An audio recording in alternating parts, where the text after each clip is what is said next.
அஸ்ஸலாமு அலைக்கும் வரஹ்மத்துல்லாஹி வபரகாத்துஹு. பெருமதிப்பிற்கும் மரியாதைக்கும் உரிய எல்லாம் வல்ல அல்லாஹுவின் நல்லடியார்களே, இந்த நிகழ்ச்சியில் அல்லாஹுவின் வல்லமையும் மனிதர்களின் நிலையும் என்ற தலைப்பினை எனக்கு வழங்கியிருக்கிறார்கள். உலகத்தில் இருக்கிற எல்லா படைப்புகளுக்கும் ஏதோ ஒரு வகையான ஆற்றலும் வல்லமையும் இறைவனால் வழங்கப்பட்டிருக்கிறது என்பதனை நாம் அனைவரும் அறிந்து வைத்திருக்கிறோம். சின்னஞ்சிறிய பூச்சிகளில் இருந்து பெரிய பெரிய விலங்கினங்கள், மனிதர்கள் என அனைத்து ஜீவராசிகளுக்கும் அவற்றிற்கு என்று உரித்தான சில ஆற்றல்கள், சில திறமைகள், சில வல்லமைகள் வழங்கப்பட்டே இருக்கிறது. அவ்வாறு வழங்கப்படாத எந்த ஜீவராசியையும் உலகத்தில் நாம் பார்க்கவே இயலாது. அதே போல உலகத்தை எல்லாம் படைத்தாளுகிற அல்லாஹ் ரப்புல் ஆலமீன் அவனுக்கென்று தனித்துவமான சில வல்லமைகள், ஆற்றல்கள் அவனிடத்திலே இருக்கின்றன. இந்த இறைவனுடைய ஆற்றலை, வல்லமையை திருமறை குர்ஆன் பல்வேறு இடங்களில் தெளிவாக விளக்கமாக உலகத்திற்கு எடுத்து சொல்லுகிறது. இறைவனுக்கு வழங்கப்பட்டிருக்கிற ஆற்றலும் வல்லமையும் உலகத்திலே இருக்கிற வேறு எந்த ஜீவராசிகளோடும் ஒப்பிட முடியாத, உவமைகளுக்கு அப்பாற்பட்ட வல்லமையாக இறைவனின் வல்லமை அமைந்திருக்கிறது. இதிலேதான் மற்ற ஜீவராசிகளுக்கும் இறைவனுக்கும் இடையிலே இருக்கிற வித்தியாசத்தை நாம் உணர்ந்து கொள்ள வேண்டும். திருமறை குர்ஆன் இறைவனை பற்றி, இறைவனின் வல்லமைகளை பற்றி சொல்லும் பொழுது லைஸ கமிஸ்லிஹி ஷைஉன், அவனை போன்று எதுவும் இல்லை என்று குர்ஆன் சொல்லுகிறது. இறைவனை போல, இறைவனம் இருக்கிற ஆற்றலை போல, இறைவன் தன்னகத்தே வைத்திருக்கிற வல்லமையை போல உலகத்தில் யாருக்கும், எந்த மனிதருக்கும், எந்த பொருளுக்கும் வல்லமை வழங்கப்படவே இல்லை. வல்லமை இருக்கிறது என்று சொன்னாலும் இறைவனை போன்ற வல்லமை யாருக்கும் இல்லை. இதைத்தான் இஸ்லாம் உலகத்திற்கு அழுத்தம் திருத்தமாக சொல்ல விரும்புகிற மிக முக்கியமான ஒரு செய்தி. எத்தனையோ செய்திகளை இஸ்லாம் உலகத்திற்கு எடுத்து சொன்னாலும் அதிலே முதன்மையான செய்தியாக இந்த செய்தியை தான் உலகத்திற்கு இஸ்லாம் சொல்லுகிறது. இறைவனை பற்றி அறிமுகப்படுத்துகிற சின்னஞ்சிறிய ஒரு அத்தியாயம் திருமறை குர்ஆனிலே ரத்தின சுருக்கமாக அல்லாஹ்வை பற்றி அது சொல்லுகிறது. அந்த சொல்லுகிற அத்தியாயத்தின் கடைசி வசனம் இதே கருத்தோடு தான் நிறைவு பெறுகிறது. இறைவன் எப்படிப்பட்டவன்? குல், நபியே சொல்லுங்கள், ஹுவல்லாஹு அஹத், அந்த அல்லாஹ், அந்த இறைவன் அவன் ஒரே ஒருவனே, உலகத்தை எல்லாம் படைத்தாளுகிற இறைவன் ஒருவன் தான்.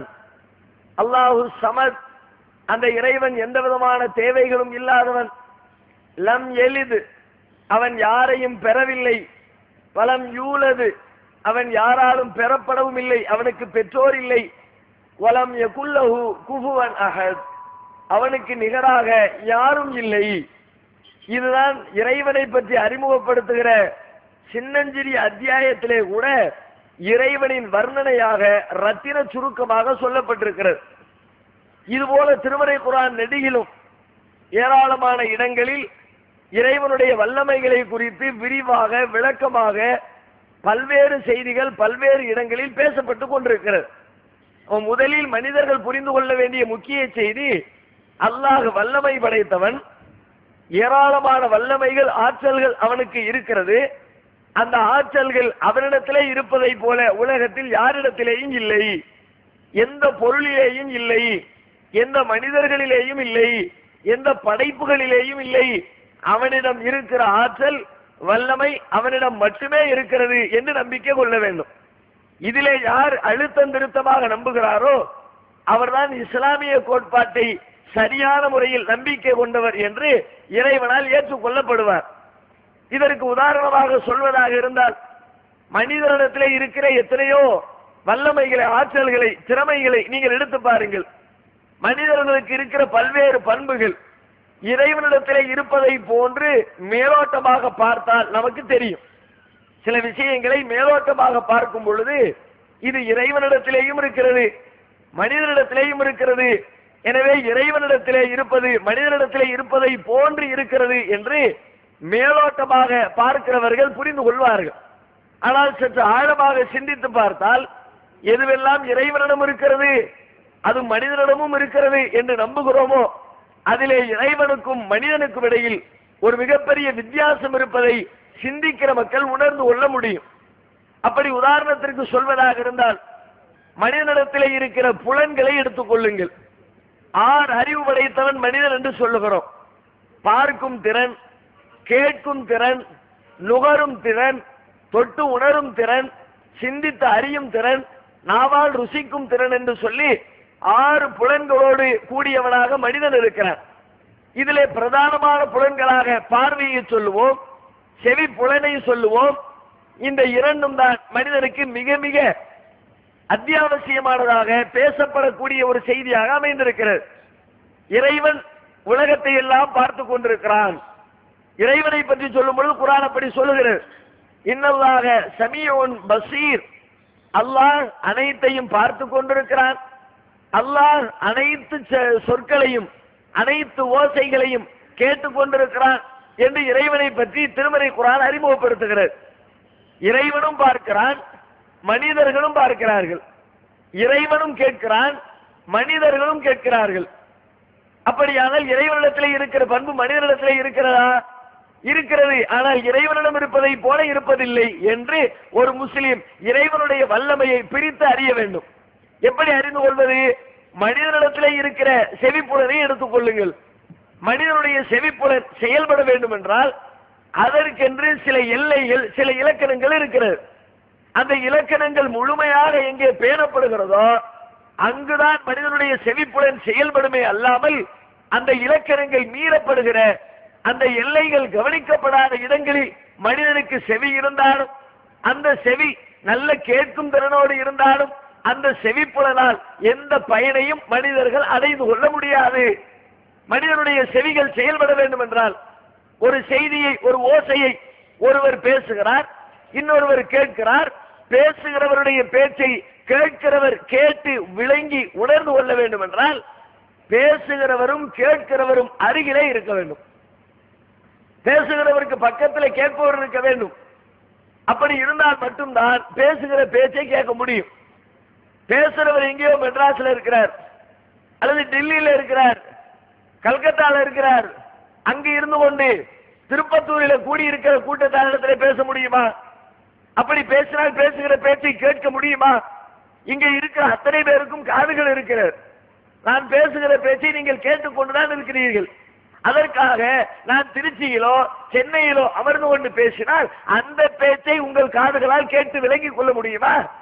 பேசுகிறவரும் கேட்கிறவரும் அருகிலே இருந்தால் மட்டும்தான் அந்த செவிப்புலன் செயல்படுமே தவிர பேசுகிறவர் எங்கேயோ இருக்கிறார், கேட்கிறவர் வேற எங்கேயோ இருக்கிறார்.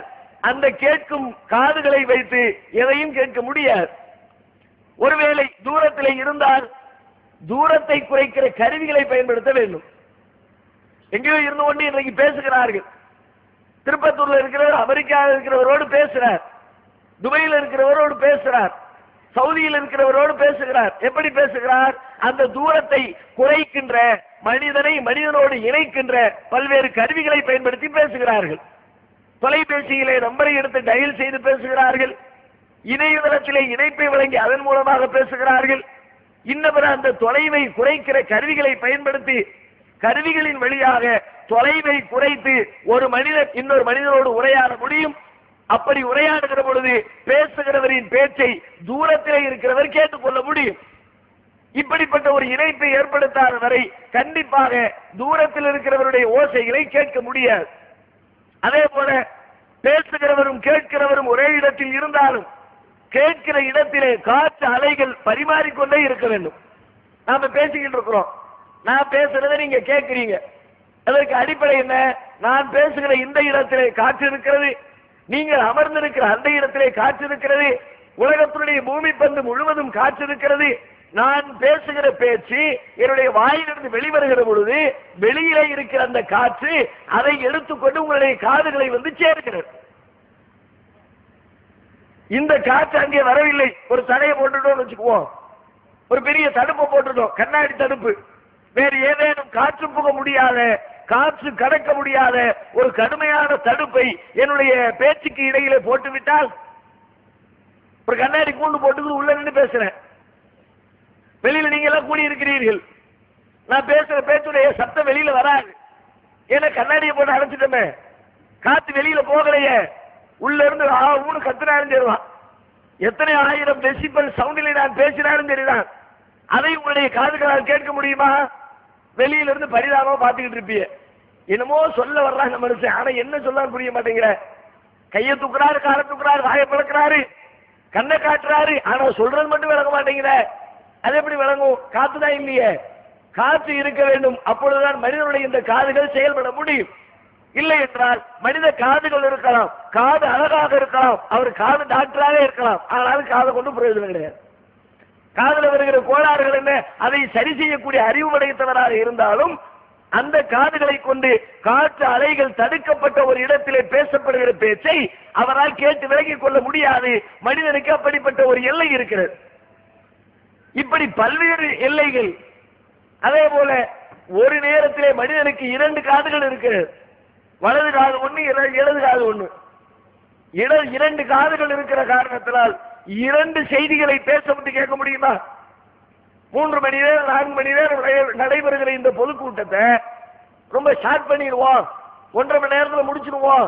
2 பேருக்கு ஆளுக்கு 1.5 மணி நேரம் கொடுக்கறத விட அவருக்கு அந்த பக்கம் மேடையை போடு, இவருக்கு இந்த பக்கம் மேடையை போடு, இவர் வலது காதல, இவர் பேசுறது வலது காதல கேட்போம், அவர் பேசுறது இடது காதல கேட்போம், 1.5 மணி நேரத்தில் வேலையை முடிஞ்சு வீட்டில் போய் சாப்பிட்டு தூங்குவோம். சொல்ல முடியுமா?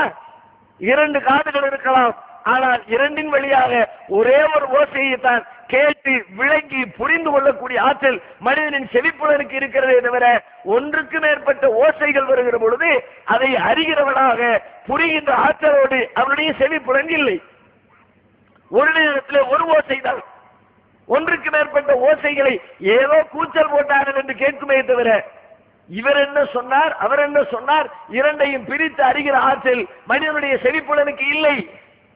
இப்படி ஏராளமான எல்லைகள், கட்டுப்பாடுகள் மனிதனுடைய செவிப்புலனுக்கு இருக்கிறது. இதே போல ஏதாவது ஒரு கட்டுப்பாடு இறைவனின் செவிக்கு உண்டா? இறைவனும் கேட்கிறான்.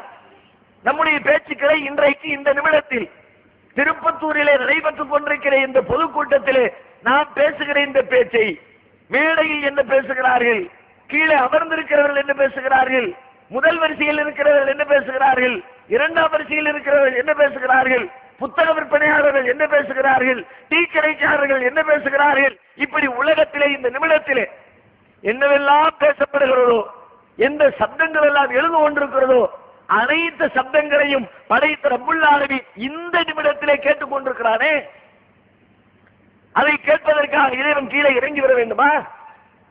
பொதுக்கூட்டத்தில் என்ன பேசுகிறார்கள் என்பதை குறிப்பிடுவதற்காக உளவுத்துறை அதிகாரிகள் கையிலே பேப்பரும் பேனாவும் சகிதமாக கூட்டத்தில் அமர்ந்திருப்பதை போல திருப்பத்தூர் கூட்டத்தில் என்ன பேசுறான் என்பதை தெரிந்து கொள்வதற்கு அல்லாஹ் பேனா பென்சிலோடு கூட்டத்திற்கு வர வேண்டுமா?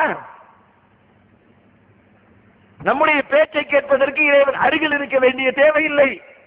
அல்லாஹ் எங்கிருக்கிறான்? அர் ரஹ்மான் அலல் அர்ஷி இஸ்தவா, அளவற்ற அருளாளன் அரிசின் மீது வீற்றிருக்கிறார். அரிசி எங்க இருக்கிறது? 7ஆவது வாரத்திலே இருக்கிறது. 4 வாரங்களை கடந்து 4ஆம் வாரத்திலிருந்து 7ஆம் வாரம் வரைக்கும் வியாபித்திருக்கிற இறைவனின் இறை ஆசனம். 1ஆவது வாரம் எங்க இருக்கிறது? அறிவியல் படி சொல்வதாக இருந்தால் இன்று வரை மனிதன் 1ஆவது வாரத்தை தொடவே இல்லை.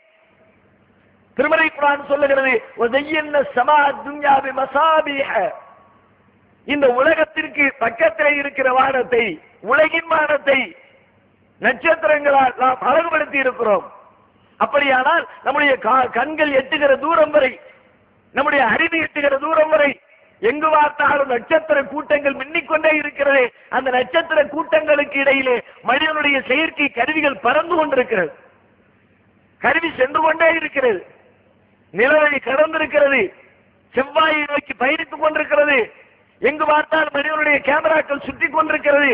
சுற்றுகிற இடமெல்லாம், செல்லுகிற இடமெல்லாம் அதற்கு தெரிகிற ஒரே காட்சி, எங்கு பார்த்தாலும் நட்சத்திர கூட்டங்கள் மின்னிக்கொண்டே இருக்கிறது. அதற்கு ஒரு எல்லையை பார்க்கவே இல்லை. முதலாவது வானம் கிடைத்து விட்டது, இங்கே ஒரு தடுப்பு இருக்கிறது, அதற்கு ஒரு வாசல் இருக்கிறது என்று இன்றைக்கு வரைக்கும் மனிதனுடைய அறிவு முதலாவது வானத்தை கண்டுபிடிக்கவே இல்லை. அதனால்தான் அறிவியலாளர்களுடைய பார்வையில் வானம் இருக்கிறதா, அது வானம் ஒண்ணு இல்லை என்கிறார்கள். வானம் ஒன்று இருக்கிறது தெரியவில்லை என்று சொல்ல வேண்டும். சரியான பதில் அதுதான். எங்க இருக்குன்னு தெரியல, இன்னும் கண்டுபிடிக்கல, தேடிக்கொண்டிருக்கிறோம் என்று சொல்ல வேண்டிய பதிலை இல்லை என்று சொல்லிக் கொண்டிருக்கிறார். அது வேற செய்தி. இப்ப நம்ம கவனிக்க வேண்டிய விஷயம் என்ன, முதலாவது வானமே இன்னும் முடிவு பெறவில்லை, எங்க இருக்கிறது என்று மனிதன் அறிந்து கொள்ளவில்லை. அந்த அளவிற்கு நெடுந்தூரத்திலே இருக்கிறது. அந்த முதல் வானத்தை கலந்து, இரண்டாம் வானத்தை கலந்து, மூன்றாம் வானத்தை கலந்து, நான்காம் வானத்திலே துவங்குகிற இறைவனின் அரிசி, ஐந்தாம் வானத்தை கடந்து, ஆறை கடந்து 7 வரை நீண்டிருக்கிறது. அப்படிப்பட்ட நீண்ட நெடிய அரிசியின் மீது அல்லாஹ் அமர்ந்திருக்கிறான். அங்கிருக்கிற அல்லாஹ் இங்கே நாம் பேசுகிற பேச்சுக்களை இங்கே இருக்கிறவர்கள் எப்படி கேட்கிறார்களோ இதைவிட துல்லியமாக, இதைவிட தெளிவாக அங்கே இருந்து கொண்டு அல்லாஹ் கேட்டுக் கொண்டிருக்கிறான். இது இறைவனின் வல்லமை. மனித பண்புக்கும் இறை பண்புக்கும் இடையிலே இருக்கிற வித்தியாசம் இது. இறைவனிடத்திலே இருக்கிற ஆற்றல் மனிதத்திலே இருப்பதை போல் தெரிகிறது. ஆனால் இறைவனிடம் இருப்பதை போல மனிதனிடத்தில் எந்த பண்பும் இல்லவே இல்லை. சரி, அங்கிருக்கிற அல்லாஹ் இங்கே இருக்கிற மனிதனின் பேச்சை கேட்பதற்கு தூரத்தை குறைக்கிற கருவிகளை பயன்படுத்தியா கேட்டுக் கொண்டிருக்கிறார். இங்கு இறைவன் கேமராவை செட் பண்ணி வைத்து இங்கிருந்து ஆடியோவை எடுத்து வரக்கூடிய கருவிகளை பயன்படுத்தி வைத்து இணையதளங்களை போன்ற தொடர்புகளை ஏற்படுத்தி வைத்து அப்படித்தான் இறைவன் கேட்கிறானா? அதுவும் இல்லை, அங்கிருந்தே கேட்கிறான். அவனது செழிப்புடன் அங்கிருந்தவாறே இங்கிருந்த ஓசைகளை கேட்டு தெரிந்து கொள்கிற ஆற்றல் இருக்கிறது. இறைவன் இருக்கிற இடத்திற்கும் மனிதர்களாகிய நாம் இருக்கிற இடத்திற்கும் இடையிலே காற்று அலைகள் இருக்கிறதா? பூமி பந்திலிருந்து ஒரு 15-16 கிலோமீட்டர் வரைதான் காற்று, அதுக்கு மேல காற்றே கிடையாது. அறிவியல் வார்த்தைகளில் சொல்வதாக இருந்தால் பூமிக்கு பக்கத்து வீட்டில் இருக்கிற நிலா, சந்திரன், மற்ற கோள்கள் எங்கேயோ தூரத்தில் இருக்கிறது, கோடிக்கணக்கான மைல்கள் தூரத்தில் இருக்கிறது. சில 1000 லட்சம் கிலோமீட்டர் தொலைவில் இருக்கிற சந்திரன், சந்திரனுக்கு மனிதன் செல்லுகிறான். செல்லுகிற மனிதன் முதுகிலே பெரிய டேங்கை தூக்கி வச்சு கட்டிக்கிட்டு போறான். அதன டேங்க் வாட்டர் டேங்கா? Accident tank. காற்று எதற்கு? காற்று சுவாசிக்க வேண்டுமே. ஏன் சுவாசிக்கணும்? அங்க சுவாசிக்கிறதுக்கு காற்று இல்லை. எனவே பூமியிலிருந்து காற்றை எடுத்து செல்லுகிறான். பக்கத்தில் இருக்கிற சந்திரனிலே காற்று இல்லை. அப்படியானால் எங்கோ நெடுந்தொலைவில் இருக்கிற இறைவன் இருக்கிற இறையாசனத்திற்கு அருகிலே எப்படி காற்று இருக்கிறது என்று நம்புவது? காற்று அலைகள் இல்லை. நம்முடைய பேச்சை அங்கே கொண்டு போய் சேர்ப்பதற்கு காற்று இல்லை. ஆனாலும் அல்லாஹ் ரப்பல் ஆலமீன் காற்றே இல்லாவிட்டாலும் நான் பேசுவதை கேட்கிற ஆற்றல் வல்லமை இறைவனின் செவிக்கு உண்டு. அத்தோடு முடிந்ததா இறைவனின் வல்லமை? ஒரே நேரத்திலே ஒரு ஓசை தானா? ஒரு நேரத்திலே ஒரு செய்தியை மட்டும்தான் இறைவனின் காதுகள் கேட்குமா? மனிதர்களை போல ஒவ்வொருத்தரா பேசு. ஊர்ல பல்வேறு கூட்டங்கள் போடுவார்கள், பஞ்சாயத்து நடக்கும், விவகாரம் பேசுவார்கள். பேசுகிற கூட்டங்களில் பாருங்கள், சலசலப்பு அதிகமான உடனே யாராவது ஒரு பெரியவர் எந்திப்பார், தோல்ல கிடக்கிற துண்டத்தைக்கு ஓங்கி உதர்வார். ஒவ்வொருத்தரா பேசுங்கப்பா. எதுக்கு? அவ்வளவுதான். எல்லாரும் பேச ஆரம்பிச்சா கேட்காத. ஆறாளுக்கு பேசினா யார் சொல்றது புரியும்? இங்க எத்தனை பேர் பேசுகிறோம்? ஒருவரா, இருவரா, 1,00,000 பேரா, 1 கோடி பேரா? உலகத்தில் இருக்கிற அத்தனை பேரும் இந்த நொடியில பேசுகிறார்கள். ஏதோ ஒரு வகையில் யாரோட பேசிக்கொண்டே இருக்கிறார்கள். அத்தனை பேரின் பேச்சுக்களையும் இவர் என்ன கேட்டார், அவர் என்ன கேட்டார் என்பதை எல்லாம் தனித்தனியாக பிரித்து அறிந்து கொள்கிற ஆற்றல் அல்லாஹ்வுடைய செழிப்புலனுக்கு இல்லையா? இறைவனின் வல்லமை எப்படிப்பட்ட வல்லமை பாருங்கள். இறைவனின் ஆற்றல், இறைவனுடைய பண்பு, இறைவனுடைய திறமை, இறைவனிடத்தில் இருக்கிற அறிவு சாதாரணமானதல்ல, எல்லைகளுக்கு அப்பாற்பட்டது, இலக்கணங்களுக்கு அப்பாற்பட்டது. இறைவனை எதனோடும் ஒப்பிட முடியாது. அந்த அளவிற்கு அல்லாஹ்வின் வல்லமை அளப்பரிய வல்லமை. செவிப்புலனில் மாத்திரமில்லை, எதுவெல்லாம் இறைவனுக்கு இருக்கிறதோ அதுவெல்லாம் அப்படித்தான். பார்க்கிறானா? நாம் பார்ப்போம். கண்ணுக்கு முன்னால் சில அடிகள் இருப்பதை பார்ப்போம். அது ஒரு 5 கிலோமீட்டர் தள்ளி இருந்தா ஒண்ணுமே தெரிய மாட்டேங்குது. ஒரு திரையை தூக்கி போட்டுட்டா ஒண்ணும் தெரிய மாட்டேங்குது.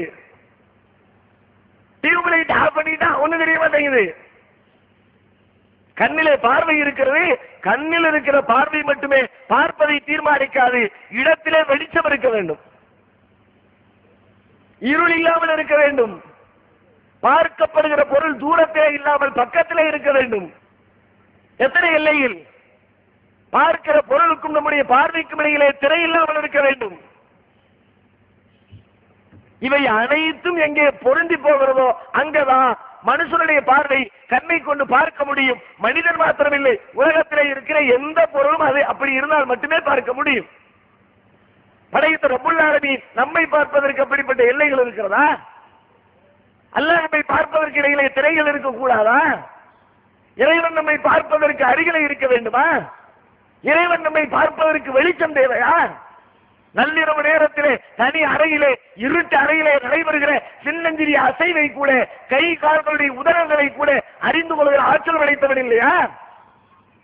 இறைவனின் வல்லமை அப்படிப்பட்ட வல்லமை.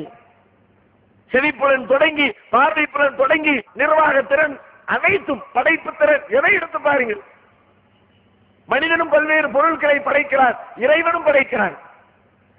ஆனால் உலகத்திலே மனிதன் படைக்கிற எந்த படைப்பையும் படைக்கிறான் என்று யாரும் சொல்வதில்லை, கண்டுபிடிக்கிறான். இப்படித்தான் சொல்றோம். புதிதாக எதையோ ஒன்றை மனிதன் உலகத்திற்கு தந்தால் புதிதாக கண்டுபிடித்தார். இறைவன் படைத்தான். ஏன் இறைவனை படைத்தான் என்கிறோம், மனிதனை கண்டுபிடித்தான் என்கிறோம்? படைப்பிற்கு தேவையான மூலக்கூறுகளை உண்டாக்கி அந்த படைப்பை உண்டாக்குகிறவன் இறைவன். மூலக்கூறுகள் உண்டாக்க தெரியாத மனுஷனுக்கு ஏற்கனவே உலகத்தில் இருக்கிற மூலக்கூறுகளை பயன்படுத்தி இருப்பதை பயன்படுத்தி உருவாக்குகிறவன் மனிதன். இல்லாமையிலிருந்து உருவாக்குகிறவன் இறைவன். நம்மையே அல்லாஹ் எப்படி உருவாக்கினான்? நம்மை எதிலிருந்து உருவாக்கினான்? என்ன மூலதனம் இருந்தது? 50 வயது நிரம்ப பெற்ற ஒரு மனிதர் 50 வருடங்களுக்கு முன்னால் எங்கே இருந்தார், எப்படி இருந்தார், என்ன பொருளாக இருந்தார்? கேள்விக்கு பதில் சொல்ல முடியுமா? அவங்க வயசை கால்குலேட் பண்ணுங்க. 40 வயசுல இருக்கிறவரு 42 வருஷத்துக்கு முன்னாடி எங்க இருந்த, என்ன பொருளாக இருந்தாய், என்ன வடிவத்திலே இருந்தாய்? இறைவன் கேட்கிறார். ஹல் அத்தா அலல் இன்சானி ஹைனும் மினத் தஹ்ரி லம் யகுன் ஷைஅம் மذ்கூரா. இந்த மனிதனின் மீது அவன் இன்ன பொருள் என்றே சொல்ல முடியாத ஒரு நீண்ட நெடிய காலம் சென்றிருக்கிறது, அதை அவன் யோசிக்கவில்லையா? என்ன இருந்த? ஒண்ணுமே இல்லாம இருந்திய, இல்லாமையிலிருந்து உருவாக்கினான். முன்னுதாரணங்களே இல்லாமல் உருவாக்கினான். உருவாக்குவது மாத்திரமில்லை, ஒன்றை உருவாக்கினான். ஒன்றிலிருந்து அடுத்து, அதிலிருந்து அடுத்து, அதிலிருந்து அடுத்து என்று அது உருவாகிக் கொண்டு பெருகிக் கொண்டே போகிற விதத்திலே இறைவன் படைக்கிறான். மனிதன் அப்படி எதையாவது ஒன்றை படைத்திருக்கிறானா? மனிதன் உருவாக்கினான், கண்டுபிடித்தான் என்று சொல்லுகிறோமே, மனித கண்டுபிடிப்பிலே எதை கண்டுபிடித்தாலும் எதை உருவாக்கினாலும் ஒவ்வொன்றையும் தனித்தனியாக சிரமப்பட்டு உருவாக்க வேண்டும். ஒரு மைக்கை உருவாக்கினால் அடுத்த மைக்கை உருவாக்குவதற்கு கொஞ்சம் மூலக்கூறு போடணும், அதுக்கு தேவையான வடிவங்களை உண்டாக்கணும், அதுக்கு தேவையான மிஷின்ல கொடுக்கணும், அதுக்கு தேவைப்படுற மாதிரி அதை ரெடி பண்ணணும். 2வது மைக்குக்கு அதே மாதிரி, 3வது மைக்குக்கு அதே மாதிரி, 10வது மைக்குக்கு அதே மாதிரி. லட்சம் மைக்குகளை உருவாக்கினாலும் லட்சம் மைக்குகளையும் தனித்தனியாகத்தான் மனிதர் உருவாக்க முடியுமே தவிர ஒரே ஒரு மைக்கை உருவாக்கிட்ட அது அதுக்கு பிள்ளைய போட்டு அது அதுக்கு பிள்ளைய போட்டு குட்டி போட்டு மைக்கு பெருகுமா? உலகத்திலே மனிதனுடைய படைப்பில் எது அப்படி பெறுகிறது? டியூப்லைட் குட்டி போட்டுச்சா? கம்ப்யூட்டர் குட்டி போட்டுச்சா? சேர் குட்டி போட்டுச்சா? டேபிள் குட்டி போட்டுச்சா? கேமரா குட்டி போட்டுச்சா? ஆனால் இறைவனின் படைப்பு மனிதனை படைத்தான், மனிதன் குட்டி போடுகிறான். ஆட்டை படைத்தான், ஆடு குட்டி போடுகிறது. மாட்டை படைத்தான், மாடு குட்டி போடுகிறது. கோழியை படைத்தான், கோழி பெருகுகிறது. ஒன்று அதிலிருந்து இன்னொன்று, அதிலிருந்து இன்னொன்று, அதிலிருந்து இன்னொன்று. ஒரு ஜோடிதான் இறைவன் துவக்கத்திலே படைப்பது. அப்ப மனிதனும் படைக்கிறான், உருவாக்குகிறான், இறைவனும் உருவாக்குகிறான். இறைவன் உருவாக்குவதை போல மனிதர்கள் உருவாக்க இயலாது, உருவாக்க முடியாது. இறைவன் சவாலை விடுகிறான். என்னை போல படைப்பாளன் யார் என்று உலகத்திற்கு அறைகூவல் விடுக்கிறான்.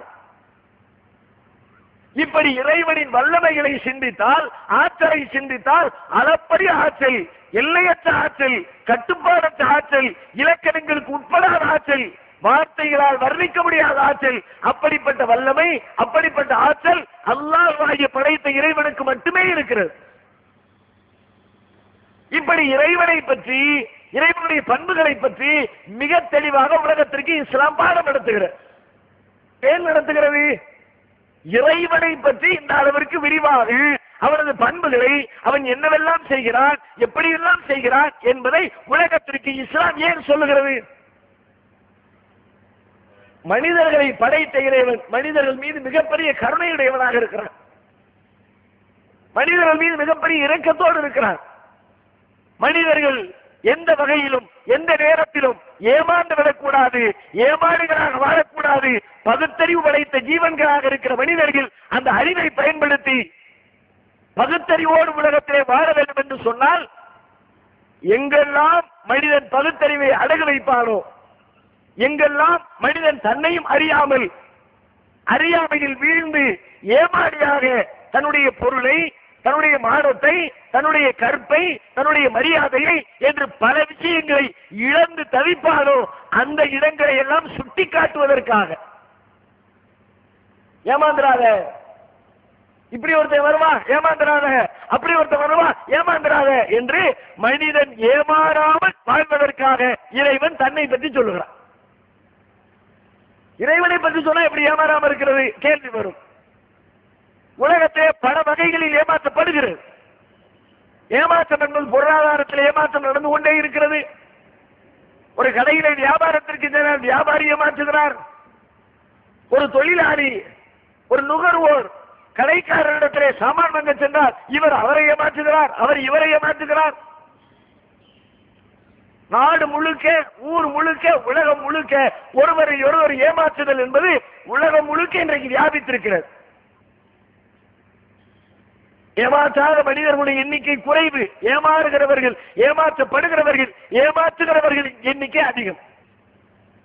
எங்க போனாலும் யார நல்லவன் சொல்றது சொல்லவே முடியல, நம்பவே முடியல. ஒரு கடையில ஒரு சாமான் வாங்க சென்றால் கடைக்காரர் ரேட்டு சொல்றாரு, எவ்வளவுங்க? 10 ரூபா. இதை எப்படி 7 ரூபாய்க்கு வாங்கிட்டு போறது? போய் நிக்கிறவர் யோசிக்கிறார். 10 ரூபாய் சொல்றாரு, 7 ரூபாய்க்கு வாங்க முடியுமா? கேட்கலாம், 7 ரூபாய்க்கு கொடுங்களேன், நியாயமான கேள்வி. உடனே இவர் சொல்றாரு, என்னங்க 10 ரூபாங்கிறிய? பக்கத்து கடையில் 7 ரூபா தானே.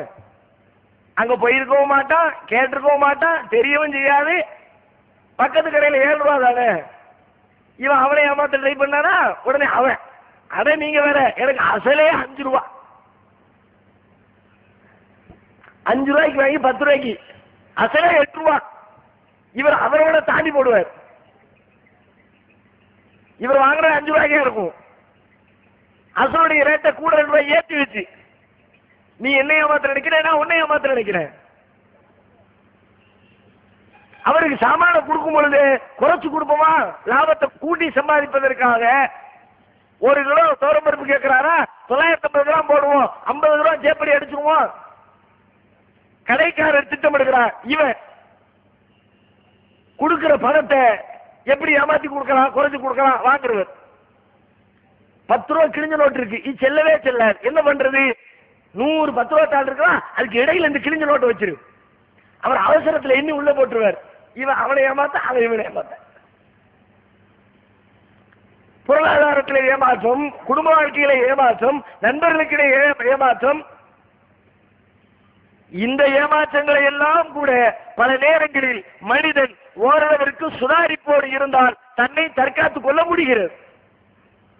ஆனால் மனிதன் கொஞ்சம் கூட அறிவை பயன்படுத்தாமல் முழுக்க முழுக்க நம்பிக்கையின் பேரில் ஏமாந்து போகிற ஒரே இடம் ஆன்மீகம். ஆன்மீகத்தில் ஏமாறுகிறவர்களை போல உலக வாழ்க்கையில் ஏமாறுகிறவர்கள் கிடையவே கிடையாது. கடவுளை சொல்லி ஏமாற்றுகிறவன், கடவுள் நம்பிக்கையை சொல்லி ஏமாற்றுகிறவன், கடவுளின் பெயரை சொல்லி ஏமாற்றுகிறவன், அப்படிப்பட்ட ஏமாற்று பேர்வழிகள் தான் இன்றைக்கு உலகத்து கோடீஸ்வரர்களில் முக்கிய இடத்திலே இருக்கிறார்கள். ஆன்மீகம் என்பது இன்றைக்கு ஒரு மிகப்பெரிய வியாபாரம்.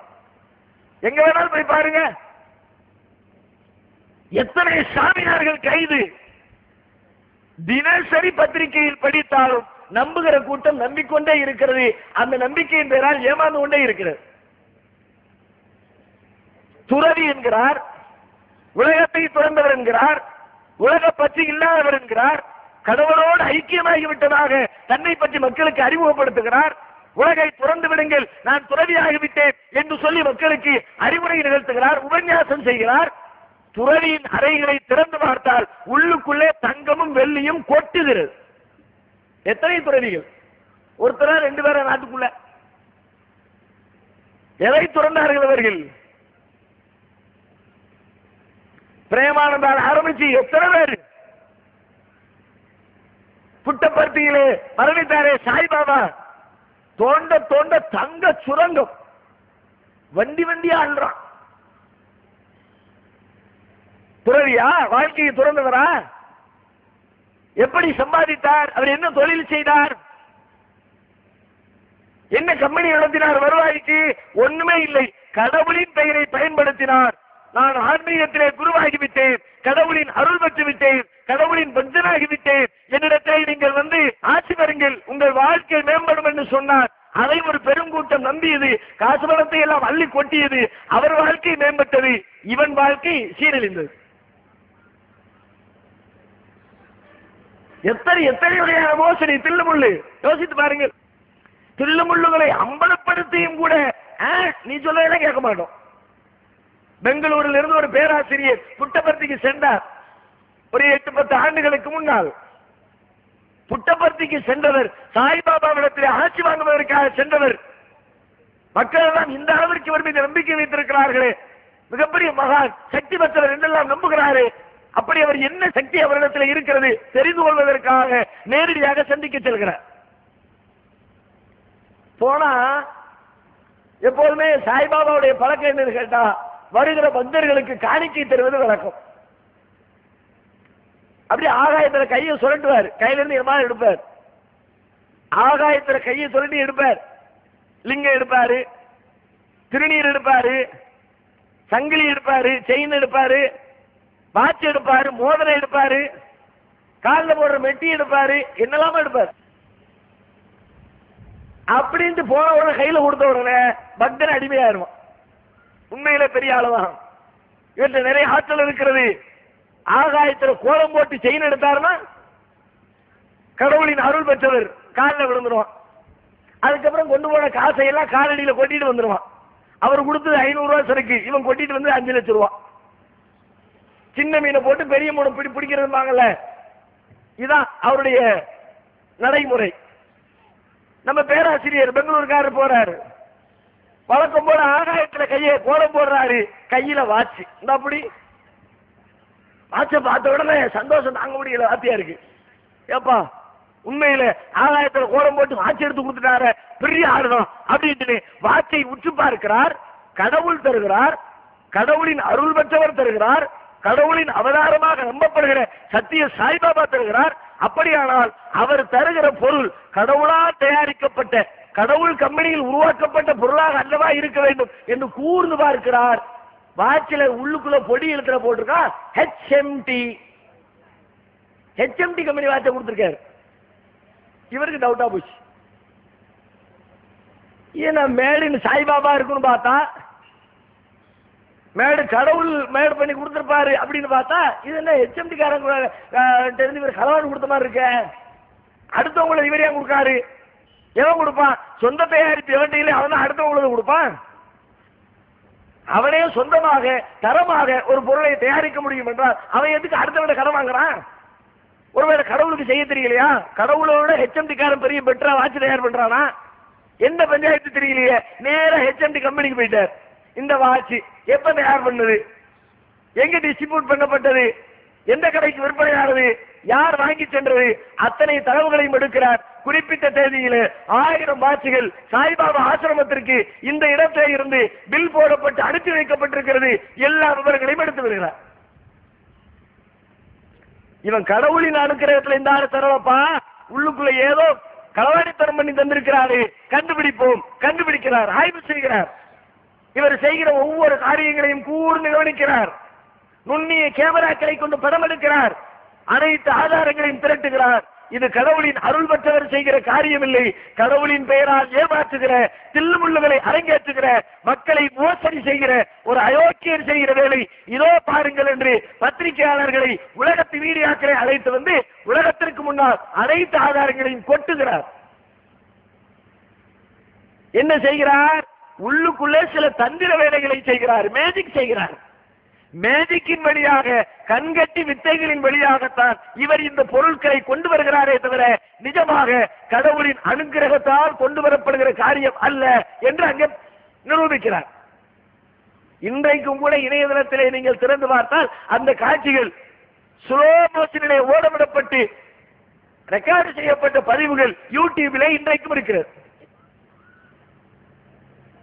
எல்லா செய்திகளையும் சொல்லி முடிச்சுட்டு அவர் சொல்றாரு, நான் சொல்றதெல்லாம் பொய் என்று யாரேனும் சொன்னால் நான் சாய்பாபாவிற்கு ஒரு அறைகூவல் விடுகிறேன். நிஜமாக அவர் கடவுளின் அனுகிரகத்தால் மட்டுமே இதை செய்கிறார் என்பது உண்மையாக இருந்தால் நான் செய்வதை போல, நான் கேட்பதை போல அவர் செய்து தரட்டும். என்ன கேட்கிறேன்? அவர் வாட்டை எடுக்கட்டும், செயினை எடுக்கட்டும், மோதிரத்தை எடுக்கட்டும், எதை வேணாலும் எடுக்கட்டும். ஆனா எடுக்கிறதுக்கு முன்னாடி தலையில பம்ப பரட்ட பாப்பா குடி சிரட்டன்னு இவ்வளவு பெருசா முடி வச்சிருக்கிறாங்க, முடிய மொட்டை எடுத்துட்டு எடுத்து தரணும். என்ன சொல்ல வர்றாரு? எல்லா சரக்கையும் முடிக்குள்ள வச்சிருக்காங்க. கண் இமைக்கிற நேரத்தில் உள்ள இருந்து தூக்கி வெளியே கொடுத்துட்டு இருக்கிறாரு. நீ கவனிக்காம வாங்கிட்டு வந்துட்டு இருக்கப்பா. அவர் ஆகாயத்துல எடுத்து தர்ற, மண்டக்குள்ள முடிக்குள்ள இருந்து எடுத்துற. ரெடியா? மொட்டை அடிச்சுட்டு எடுத்துற ரெடியா? எதுக்கு அவ்வளவு முடி? யோசிச்சிருப்பீங்கல்ல பல பேர். கொஞ்ச நாள் முடி இருந்தாலே நம்ம இருக்குது ஆம்பளைங்களுக்கு. பொம்பளைங்க அது வேற லிஸ்ட். அது இயல்புல இருந்தே முடி வைக்கணும்னு சொல்லி சொல்லி வளர்க்கப்பட்ட, உருவாக்கப்பட்ட அந்த லிஸ்டுக்கு வேற கேட்டகிரி. அதுவும் இப்படி இந்த சைஸ்ல வேற. பார்த்திருக்கீங்களா? வைக்கப்படம் இருக்கும் பார்த்திருக்கீங்களா? தலையில வைக்கப்படம் தூக்கி வச்சா எப்படி இருக்கும்? அந்த மாதிரி ஒரு தலையில முடிய தூக்கி ஒரு ஆள் வச்சுட்டு உட்கார்ந்துருந்தாங்கன்னா எப்படி இருக்கு? எரிச்சலாம். ஏன் இவ்வளவு ஆறு முடிய, அது இந்த ஸ்டைல்ல வித்தியாசமான கோலத்தை உலகத்திலேயே தர முடிய அப்படி ஒரு ஸ்டைல வச்சிருந்த ஒரே ஆளு சாய்பாபா மட்டும்தான். அவரை மாதிரி யாரோ வச்சாரு காட்டுக்கு பார்க்கலாம். மொட்டை அடிச்சு எடுத்துற சொல்லு. அடுத்து சொல்றார், ஒருவேளை முடிய வச்சு வச்சு பழக்கப்பட்டுட்டோம், மொட்டை அடிக்க முடியாது அப்படின்னு அவர் விரும்பினார். மொட்டை அடிச்சா நல்லா இருக்காதுப்பா, பாக்குறதுக்கு அசிங்கமா இருக்கும்னு நினைக்கிறாரா? பிரச்சனை இல்லை. அவருக்கு இன்னொரு ஆப்ஷன் தர்றேன். என்ன ஆப்ஷனு? அவர் மொட்டை அடிக்க வேண்டாம், உள்ள இருந்து எடுத்து தர்றாரு. எடுத்து தர்றது வாட்சி தரக்கூடாது, செயின் தரக்கூடாது, மோதிரம் தரக்கூடாது, நல்ல பெரிய பூசணிக்காய் தரட்டும். எதுக்கு? பூசணிக்காய் உள்ளதுக்கு வைக்க முடியாதுல. இன்றைக்கும் அந்த சவால் உலகத்திலே மிச்சம் இருக்கிறது. ஆனால் சாய்பாபா மிச்சமாக இல்லையே. கண்களுக்கு எதிரே அவருடைய ஏமாற்று மோசடி வித்தைகள் நிரூபிக்கப்பட்டதற்கு பிறகும் கூட அவரை கடவுளின் அவதாரமாக, கடவுளின் அருள் பெற்றவராக மக்கள் நம்பினார்கள். காசு பணத்தை அள்ளிக்கொண்டு கொட்டினார்கள். அப்படியானால் கடவுளை பற்றிய புரிதல் கோளாறுதான். கடவுள் யார், அவருடைய தன்மை என்ன, மனிதன் யார், இவருடைய பண்பு என்ன, இரண்டையும் பிரித்து விளங்காதவர்கள் மட்டுமே இப்படி மனிதர்களை கடவுளாக்குவார்கள் என்ற காரணத்தினால் இறைவன் பார்க்கிறான். கடவுளின் பெயரால் நீ ஏமாற்றப்படக்கூடாது என்று சொன்னால் கடவுளாகிய நான் எப்படிப்பட்டவன் தெரிந்து கொள், என்னுடைய ஆச்சாரனை தெரிந்து கொள், என்னுடைய வல்லமை என்ன தெரிந்து கொள் என்று இறைவன் தன்னை பற்றி அறிமுகப்படுத்துவது தன் பெயரால் மனிதன் வழிதவரக்கூடாது என்பதற்காக, தன் பெயரால் மனிதன் ஏமாற்றப்படக்கூடாது என்பதற்காக. அப்ப இறைவன் தன்னை பற்றி அறிமுகப்படுத்துவதனுடைய பின்னணி நோக்கம் அதுதான். தன்னை பயன்படுத்தி யாரும் ஏமாற்றக்கூடாது. இன்றைக்கும் பாருங்கள், தமிழகத்திலே சுற்றி வருகிற பயணம் செய்கிறவர்கள் தெரிந்து கொள்ள முடியும். பல இடங்களிலே புதிதாக கடவுள்களே உருவாகிறார்கள். கடவுளின் பேரை சொல்லி கொள்ள இருக்கிறது ஒரு பக்கத்துலனா, புதுசா கடவுளே இப்ப நாங்க 2015, 2014, 2011 புதுசா கடவுளே உருவாகிறார். கடவுள்னா யாருப்பா? அவரன்றி அணுவும் அசையாதுங்கிற, அவர் தான் அகிலத்தை எல்லாம் படைச்சாருங்க, அவர் தான் எல்லாத்தையும் காக்கிறாருங்கிற அப்படிப்பட்ட கடவுள் இப்பதான் 2015 தான் புதுசா இந்தியாவோட ரிலீஸ் ஆயிருக்கிறாருன்னா அப்ப 2016க்கு உலகத்தை படைச்சவ யாரா? கேள்வி வருமா இல்லையா? திருச்சி பாருங்க, திருச்சியில ஆக அறிவுகட்ட ஒரு செய்தி, எல்லா பேருந்துகளிலும் ஆட்டோக்களிலும் திருச்சி மாநகரத்தில் விளம்பரம் செய்யப்படுகிறது. முருக பெருமானின் அவதாரம் ஓங்கார குடிலுக்கு வருகிறார்கள். அந்த போட்டோவை பார்த்து கும்பிட்டு போகலாம். முருக பெருமான் அவதாரம் எடுத்து முருக கடவுள் இந்த காலத்தில் கடவுள் மீண்டும் மனிதனாக பிறப்படுத்த வந்திருக்கிறார். எங்க வந்திருக்கிறார்? திருச்சிக்கு பக்கத்துல ஓங்கார குடிலுக்கு வந்திருக்கிறார். கடவுளை பார்க்கணுமா? ஓங்கார குடிலுக்கு வா. அதையும் நம்புகிறார்கள், அவர் காலடியிலே விழுகிறார்கள், அவரிடத்திலே கோரிக்கை வைக்கிறார்கள், அவருக்கு காணிக்கை தருகிறார்கள். அவர் பெருகிக்கொண்டே போகிறார். ஏமாறுகிற மக்கள் இருந்தால் அப்படித்தானே? அதான் இஸ்லாம் சொல்லிச்சு, கடவுள் என்று இவன் சொல்லுகிறாரு, கடவுளுடைய எந்த பண்பு இவரிடத்திலே இருக்கிறது உரசிப்பார். கடவுள் உண்ண மாட்டார், இவர் உண்ணாமல் இருக்கிறாரா? கடவுள் மனஜலம் கழிக்க மாட்டார், இவர் மனஜலம் கழிக்காமல் இருக்கிறாரா? உரசு. இறைவனின் வல்லமையில் ஒரு வல்லமை என்ன? இறைவன் ஒருபோதும் எந்த தேவைகள் மற்றவன். அவனுக்கு உணவு தேவை கிடையாது, உடை தேவை கிடையாது, தண்ணீர் தேவை கிடையாது, தூக்கம் தேவை கிடையாது, மனைவி தேவை கிடையாது, பிள்ளை தேவை கிடையாது, எந்த தேவையும் கிடையாது. இவனுக்கு அப்படி ஏதேனும் இருக்கிறதா? உரசு. ஒரு டெஸ்ட் வைங்க, அவ்வளவுதான். எந்த தேவை என்ன? 1000 தேவைகளை பட்டியல் போட தேவையில்லை. சாப்பிடாம இருங்க சாமி. சாமி தானே. அதுவும் வருஷ கணக்கில் வேண்டாம் சாமி, ஒரு மாசத்துக்கு இருங்க சாமி, அவ்வளவுதான். தூக்கி விட அடக்கம் பண்ணிட வேண்டியதான். ஒரு மாசத்துக்கு இரு. சில பேர் இருந்ததாகவெல்லாம் சொல்லுகிறார்கள், ஏமாற்றிக் கொண்டிருந்தார்கள். வெளியிலே சாப்பிடாமல் இருப்பதை போன்று நடித்துக் கொண்டு உள்ளுக்குள்ள போய் நைட் ஆச்சுன்னா ராவ வச்சு வெட்டிக்கிட்டு இருந்தான். வெளியில வந்து சாப்பிடலையே. நாங்க கேமரா எல்லாம் செட் பண்ணி வச்சிருவோம். ஒரு மாசத்துக்கு லைட் ஈட்டு போட்டு மேல போட்டு கொடுத்துருவோம். ஜம்முன்னு 24 hours கேமரா ஓடிக்கிட்டே இருக்கும். ஒரு மாசம் இருந்து காட்டு பார்க்கல, நீ சாப்பிடாம முடியுமா? சரி, சாப்பாடு அவர் ஒருவேளை சாப்பாட்டு பிரியரா இருந்தா அந்த சாமி பரவாயில்ல சாமி, சாப்பாடு கொடுத்துருவோம். அடுத்த ஒரு டெஸ்ட், சாப்பாடு கொடுத்துருவோம், ஆனா சாப்பிட்ட சாப்பாடு உள்ளுக்குள்ளே வச்சிருக்கிற சாமி வெளியே வந்துருக்கல. அது ஒரு டெஸ்ட். ஏன் பட்டினி போட்டு கொள்ளக்கூடாதுல? சாப்பாடு கொடுத்து கொள்ளுவோம்.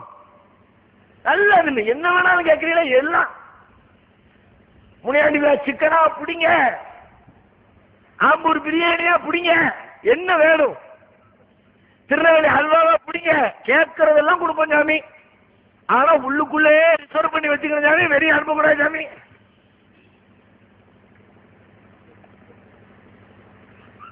முந்தைய காலத்துல இறைவனால் அனுப்பப்பட்ட இறை தூதர் ஈசாவை, ஈசாவுடைய தாயார் மரியத்தை கடவுளின் குமாரர், கடவுளின் அருள் பெற்றவர், கடவுளாகவே அவதரித்தவர் என்று நம்பிய கிறிஸ்தவ சமுதாய மக்களை நோக்கி இறைவன் கேட்கிறார், அவர் கடவுளின் அருள் பெற்றவர், கடவுளின் குமாரர், கடவுளின் வல்லமை அவரிடத்தில் இருக்கிறது என்று நீங்கள் நம்புவது உண்மையாக இருந்தால் நான் கேட்கிறேன், காணா எழுக்குளாடித்தா அவர்கள் இருவரும் சாப்பிடுகிறவர்களாக இருந்தார்களே, சிந்திக்க மாட்டீர்களா? கடவுள் சாப்பிடுவாங்களா? சாப்பிட்டால் தான் வாழ முடியும் என்று இருப்பவர் கடவுளாக இருக்க முடியுமா? ஏன் சிந்திக்க மறுக்கிறீர்கள்? இறைவன் கேட்கிறார். அதே கேள்விதான் இன்றைக்கு உலகத்திலே புதிதாக உருவெடுக்கிற அத்தனை சாதிகளுக்கும். சமீபத்தில் ஒரு 2-3 ஆண்டுகளுக்கு முன்னர் சென்னையிலே உருவான இன்னொரு கடவுள் விநாயக பெருமான், இந்து மக்கள் பல வருடங்களாக வணங்கி கொண்டிருக்கிற கடவுள். அதை விட்டுருவோம், அதை பத்தி பேசல.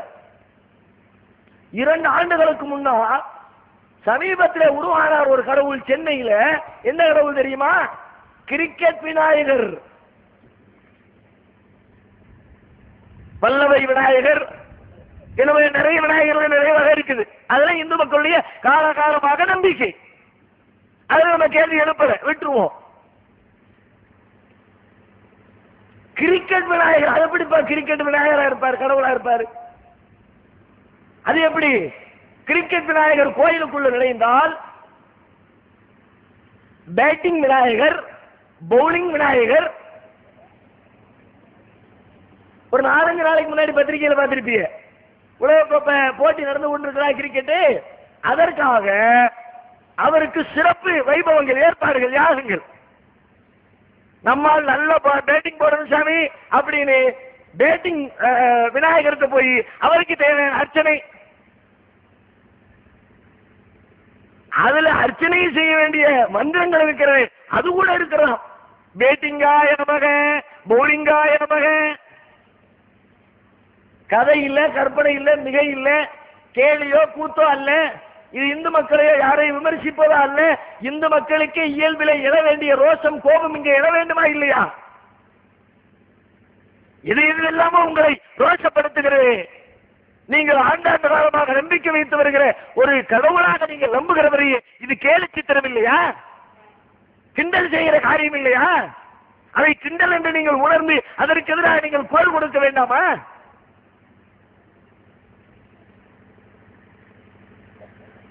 அந்த கோயில இப்ப நல்ல கள்ளக்கட்டு. உலகக்கோப்பை முடிகிற வரைக்கும், இந்தியா ஜெயிக்கிற வரைக்கும், இல்லைன்னா தோக்கிற வரைக்கும் அவங்களுக்கு பாடு கொண்டாட்டமா?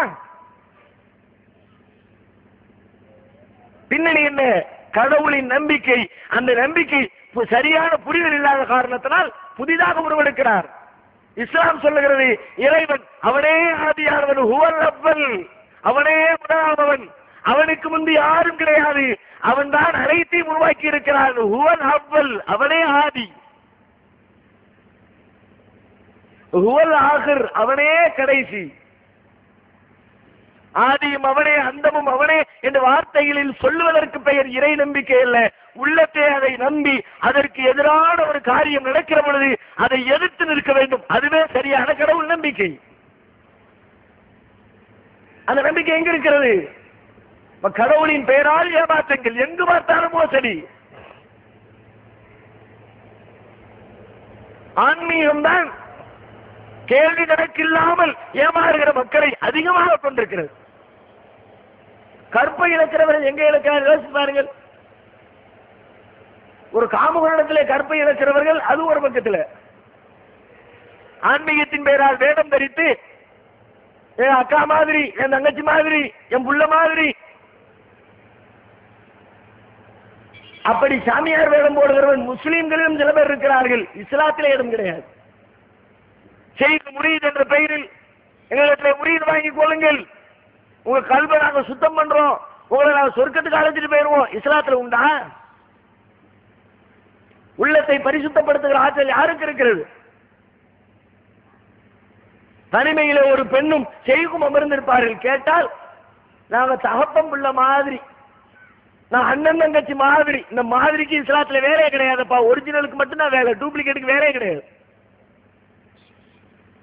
ஒரு ஆணும் ஒரு அந்நிய பெண்ணும் தனித்திருந்தால் அங்கே மூன்றாவதாக ஷைத்தான் இருக்கிறார். ஈயாக்கும், உங்களை நான் எச்சரிக்கிறேன். ஒரு பெண் மாத்திரம் தனித்திருக்கிற இடத்திலே நீங்கள் செல்வதை விட்டு உங்களை நான் எச்சரிக்கிறேன். நபிகளார் எச்சரித்தார்கள். அவர்கள் கொண்டு வந்த மார்க்கத்தை பயன்படுத்தியே தனிமையில் இருந்து கொண்டு கருப்பை பறித்து விட்டு பல நேரங்களில் இந்த செய்திகள் வெளி உலகத்திற்கு வருவதே இல்லை. ஆன்மீகத்தின் பெயரால் தங்கள் கற்பை இழந்தவர்கள், பொருளை இழந்தவர்கள் வெளியே சொல்ல தயங்குகிறார்கள். காரணம் என்ன? அவர் ஏதாவது செஞ்சுட்டா என்ன பண்றது? அப்படி பண்ணிடுவாரோ, இப்படி பண்ணிடுவாரோ, கையை முடக்கிடுவாரோ, காலை முடக்கிடுவாரோ? யார் முடக்குவாங்க? ஆன்மீகத்தின் பெயரால் யாருடைய காலை யார் முடக்க முடியும்? யாரும் யாரையும் ஆன்மீகத்தை பயன்படுத்தி முடக்க இயலாது. சாதாரண மனிதன் இன்னொரு மனிதனுக்கு கேடு செய்ய முடியும். கருவிகளை பயன்படுத்தி, அறிவை பயன்படுத்தி உலகத்தில் ஒருத்தன் இன்னொருத்தனுக்கு கேடு செய்ய முடியுமே. அது மாதிரி எந்த சாமியார் வேண்டுமானாலும் செய்யலாமே தவிர, சாமியார் சாமியின் பக்தியால், தன்னிடம் இருக்கிற ஆற்றலால், அற்புதத்தால், சூனியத்தால், மந்திரத்தால் யாருக்கும் இந்த கேடு செய்ய முடியாது.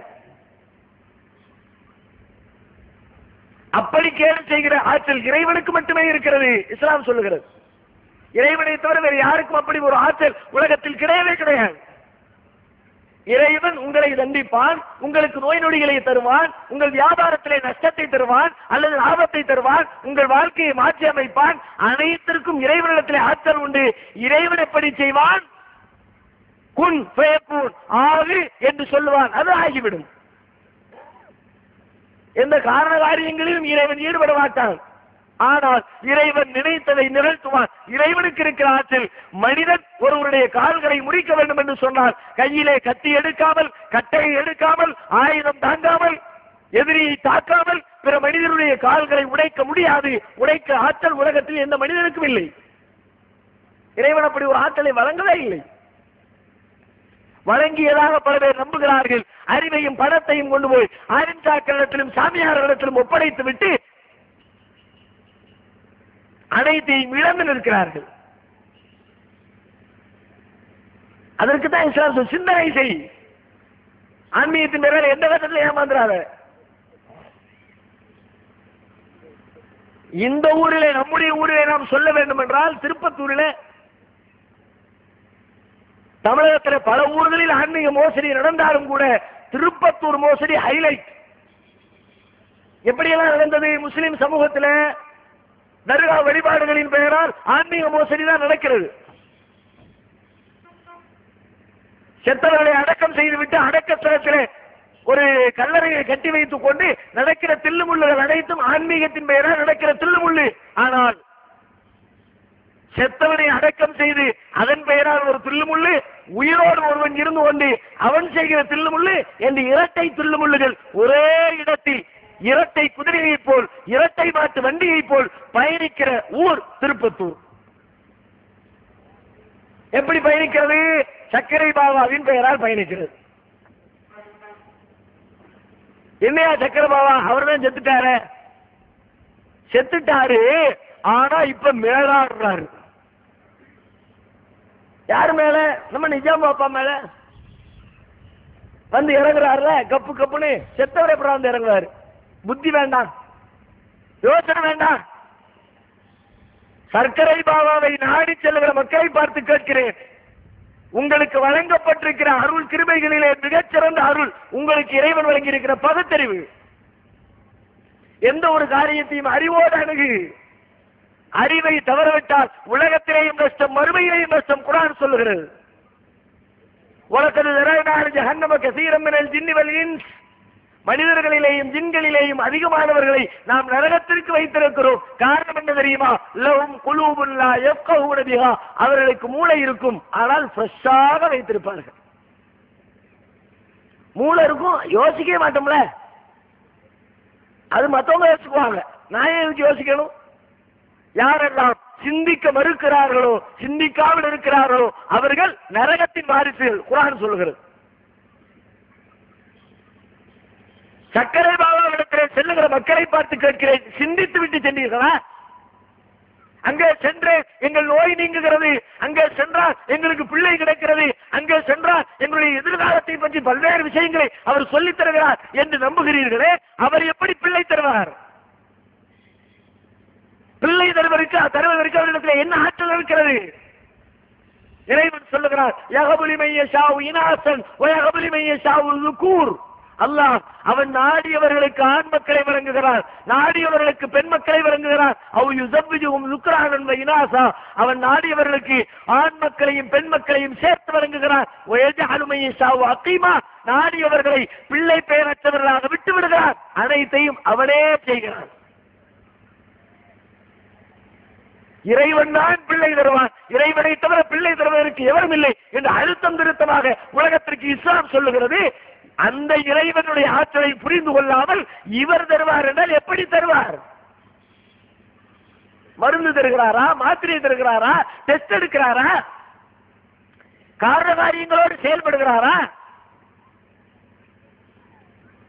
வாய போன வாய் மாறி வச்சுக்கிட்டு 4 திட்டு வர இவருக்கு புள்ள பிறந்திருக்கும். இதை நம்புகிறவர்களை என்னவென்று சொல்வது? புத்திசாலிகளா? உங்களை பார்த்து யாரேனும் ஒரு அடே அறிவு இருக்காடா என்று கேட்டால், சாதாரணமா கேட்டா ஒத்துக்குவீங்களா? முட்டாள் என்று சொன்னால் உங்களுடைய மனம் ஒத்துக்கொள்கிறதா? ஆனால் முட்டாள்தனமான காரியம் தானே. ஒன்றுக்குமே சக்தியற்ற ஒரு மனிதர், பிள்ளை பெயர் குறித்து எந்த அறிவுமற்ற ஒரு மனிதர் பிள்ளையை தருவார் என்று நம்புகிறீர்களே, எப்படி தருவார்? அவரிடத்துல போய் கேட்டு பாருங்கள், எப்படி குழந்தை பிறக்கிறது என்ற அறிவியலாவது அவருக்கு தெரியுமா? குரோமோசோம்னா என்ன, விந்தணுக்கள்னா என்ன, சினை முட்டைனா என்ன, அது எப்ப ஜனிக்கும், எப்ப சேரும், ரெட்ட பிள்ளை எப்படி பிறக்குது, திருநங்கையாக எப்படி வருகிறான், ஒரு குழந்தை பேரை பற்றிய குறைந்தபட்ச அறிவு இருக்கிறதா? அந்த அறிவு கூட இல்லாதவன் எப்படி குழந்தையை தருவான்? ஒரு வாகனத்தை பற்றிய குறைந்தபட்ச அறிவு கூட இல்லாதவன் எது சீட்டு, எது பெடலு, எது ஹேம்பரு, எது கியரு, எது கிளர்ச்சி, ஒன்றுமே தெரியாதவன் அவன் தான் ஒரு வாகனத்தை உருவாக்கி தந்தான் என்று சொன்னால் ஒத்துக்கொள்வீர்களா? அதை ஒத்துக்கிட்டா கூட உங்களுக்கு கேடு இல்லை. ஆனா இதை ஒத்துக்கிறீங்களே, குழந்தை பேர் குறித்து எந்த அறிவுமற்ற ஒரு மனிதன் உங்களுக்கு குழந்தை தருவான், அதுவும் காரணகாரியம் இல்லாமல் தருவான், இறைவன் தருவதை போல தருவான், அதுவும் எதிர்காலத்தில் குழந்தை பிறக்குமா பிறக்காதா என்ற தகவல்களை எல்லாம் சேர்த்து தருவார். எப்படி தருவார்? எப்படி முடியும்? கஷ்டங்களை நீக்குகிறார். உலகத்திற்கு அனுப்பப்பட்ட இறை தூதர்கள் தங்கள் கஷ்டத்தை தங்களால் தீர்த்துக் கொள்ள முடிந்ததா? இறைவன் கேட்கிறார், அம்மை யுஜீபுல் முழுத்தர்ரைதாதா, சிரமத்திலே மாட்டிக்கொண்டவன் அழைக்கிற பொழுது அவனுடைய கஷ்டத்தை நீக்குகிறவன், அவனுடைய கோரிக்கைக்கு பதிலளிக்கிறவன் யாரடா? பூமியிலே இறைவனை தவிர உங்களுக்கு கடவுளர்கள் இருக்கிறார்களா? உங்கள் சிரமத்தை நீக்க, கஷ்டத்தை போக்க என்னை தவிர உன் கஷ்டத்தை நீக்கிறவன் எவன் இருக்கிறான்?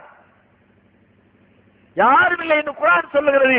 நாம சொல்றோம் இருக்கவே இருக்கிறாரு எங்க சக்கரபாபா நிஜாம தலையில வந்து எல்லாத்தையும் நீக்கிடுவார். எப்படி நீக்குவார்? என்ன முகாந்திரம்? உங்களுடைய வாழ்க்கையில் ஒரு செல்வ செழிப்பை தருவார். சரி தரட்டுமே. அப்படி உங்களுக்கெல்லாம் செல்வத்தை வழங்குகிற அளவிற்கு அறிவு படைத்தவர், ஆற்றல் படைத்தவர், வல்லமை படைத்தவர் தனக்குத்தானே அந்த செல்வத்தை உருவாக்கி கொள்ள முடிந்ததா? உங்கள்ட்ட 5 10 வாங்கி வாங்கி வாங்கிதானே பிச்சைக்காரராக இருந்தவர் இன்றைக்கு கொஞ்சம் லட்சாதிபதியாகி கோடீஸ்வரராக மாறி இருக்கிறார். வீடு கட்டுமான வேலை எப்படி நடக்குது? உங்கள்ட்ட வாங்கின 5 10 தானே. உங்களுக்கு கொடுக்கிற அளவிற்கு வல்லமை உடையவர் உங்களிடத்தில் ஏன் பெற வேண்டும்? இறைவன் தன்னை பற்றி சொல்லுகிறார், இறைவனே உங்களுக்கு உணவளிப்பான், உணவளிப்பவன் அவனே, உணவளிக்கப்படாதவன் அவனே.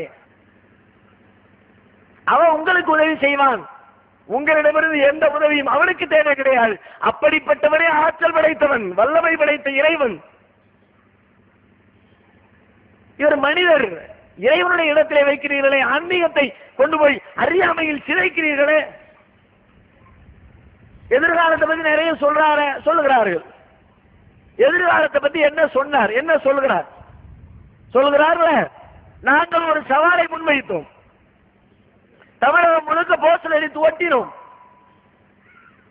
பாபா ஏற்றுக்கொண்டாரா? எதிர்காலம் என்ன எதிர்காலம்? பக்கத்தில் இருக்கிறது, ஒரு 100 அடி தூரத்தில்.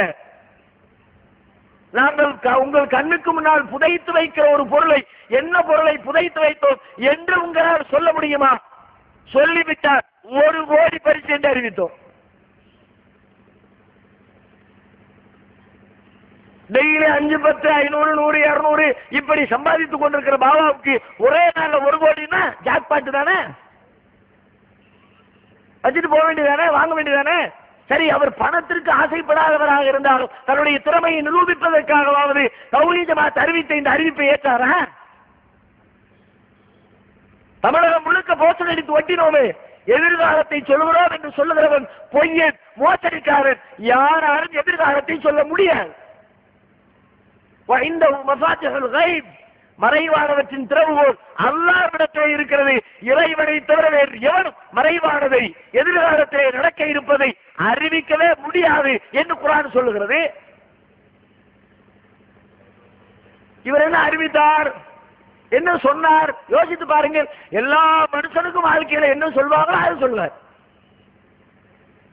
இன்னும் 5 வருஷத்துல உங்க கஷ்டம் எல்லாம் நீங்கிரும்.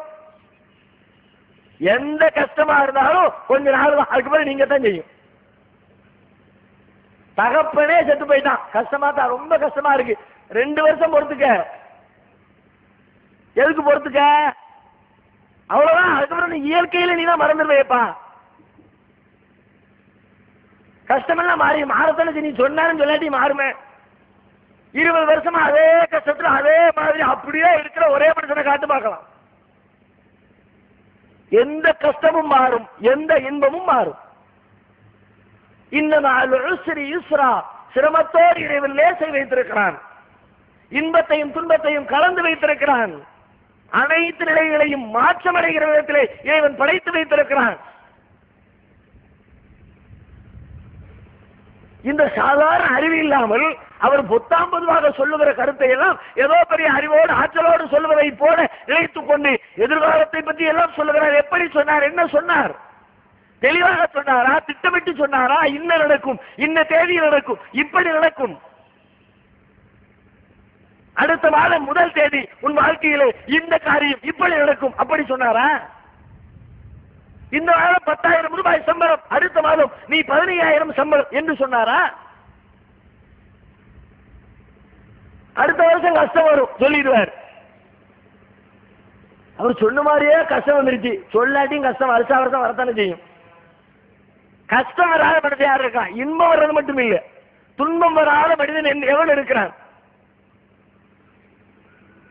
நேற்றைக்கு கடைகளை உட்கார்ந்துருப்பாரு, லாபம் வியாபாரம் கொட்டி இருக்கும். இன்னைக்கு போய் உட்கார்ந்துருப்பாரு, போனி ஆகாம உட்கார்ந்துருப்பாரு. உடனே யோசிச்சு பார்ப்பாரு, ஆமா நேத்து பாபா சொன்னார்ல கஷ்டம் வரும் சொன்னார்ல, வந்துருச்சு கஷ்டம். என்ன கஷ்டம் சொன்னாரா, எப்படி வரும் சொன்னாரா, அதை சொல்ல சொல். தெற்க இருந்து வரும் சில பேர், வடக்க இருந்து வரும், மேற்க இருந்து வரும். சில பேர் நாளையும் சொல்றவன் இருக்கலாம், அதையும் நம்புறவன் இருக்கலாம். தெற்கிலோ மேற்கிலோ அல்லது கிழக்கிலோ வடக்கிலோ இருந்து உனக்கு 2 ஆண்டுகளுக்குள்ளாக ஏதேனும் ஒரு சிரமம் வருவதற்கு வாய்ப்பு இருக்கிறது. எங்க இருந்து வந்தாலும் பாபா சொன்னது பொருந்திரும்ல. ஆமையா சொன்னார்ல, தெற்குல வடக்கையும் சொன்னார்ல, அட கூமுட்ட, தெற்கு வடக்கு கிழக்கு மேற்கு 4 திசை தானே இருக்கு, எல்லாத்தையும் சொல்லிவிட்டார, யோசிக்கல. எதிர்காலத்தை அறிய முடியும் என்று சொன்னால் அல்லாஹ்வுடைய தூதர்கள் அறிந்திருக்க மாட்டார்களா? நபிகள் நாயகம் ஸல்லல்லாஹு அலைஹி வஸல்லம் அவர்கள் நாளை மறுமையிலே போய் நிற்பார்கள். நியாய தீர்ப்பு நாளின் பொழுது சில நபி தோழர்கள் நரகத்தின்பால் அழைத்து செல்லப்படுவார்கள். அப்பொழுது நபிகளார் சொல்வார்கள், அஸ்ஹாபி, அவர்களை எல்லாம் நரகத்திற்கு அழைத்து செல்லாதீர்கள், அவர்கள் என்னுடைய தோழர்கள் என்று சொல்வார்கள். உடனே இறைவனின் புறத்திலிருந்து நபிகளாருக்கு பதில் சொல்லப்படும், ஃபயுகால் யா முஹம்மத், முஹம்மதே, லா தத்ரி மா அஹ்தஸு பஅதக, உமக்கு பின்னால் அவர்கள் மார்க்கத்தின் பெயரால் எதையெல்லாம் புதிதாக செய்தார்கள் என்று நீர் அறிய மாட்டீர். ஃபஇன்னஹும் லம் யஸாலுல் முர்தத்தீன அலா ஆகாபிஹிம் முன்கு ஃபாரக்தஹும், அவர்களை நீர் பிரிந்ததிலிருந்து வந்த வழியே திரும்ப சென்று விட்டார்கள். ரசூலுல்லாஹ் வாழுகிற காலம் வரை நபியோடு இருந்திருக்கிறார்கள், தோழர்களாக வாழ்ந்திருக்கிறார்கள், இஸ்லாத்தை கடைபிடித்திருக்கிறார்கள், முஸ்லிம்களாகவே நபிகளாரோடு வாழ்க்கை முழுவதும் பயணித்திருக்கிறார்கள். நபிகளார் மரணித்ததற்கு பிறகு மறுமையிலே சந்திக்கிற பொழுது தன்னுடைய தோழர்கள் என்கிறார்கள். அல்லாஹ் தான் சொல்லிக் கொடுக்கிறார், உன்னுடைய தோழர்களாக அவர்கள் இருக்கவில்லை, நீ இருக்கிற வரைக்கும் தோழராக இருந்தார்கள், மரணித்த பிறகு உங்கள் கொள்கையை விட்டு வேறு கொள்கைக்கு சென்று விட்டார்கள். அவர் ரசூலுல்லாஹ்வுக்கு தெரியலையே, நம்ம மௌத்தா போன பிறகு இவங்க எல்லாம் வந்த ரூட்ல போயிருவாங்க, எதிர்காலத்தை பத்தி ரசூலுல்லாஹ்வுக்கு தெரியலையே.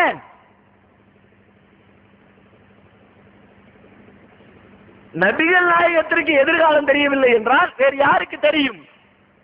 அல்லாஹ்வின் வஹீயுடைய தொடர்புடையவர்கள், இறைவனால் தேர்ந்தெடுக்கப்பட்ட இறை தூதர், மக்களை வழிநடத்துவதற்காக அல்லாஹ்வால் அனுப்பி வைக்கப்பட்டவர்கள்.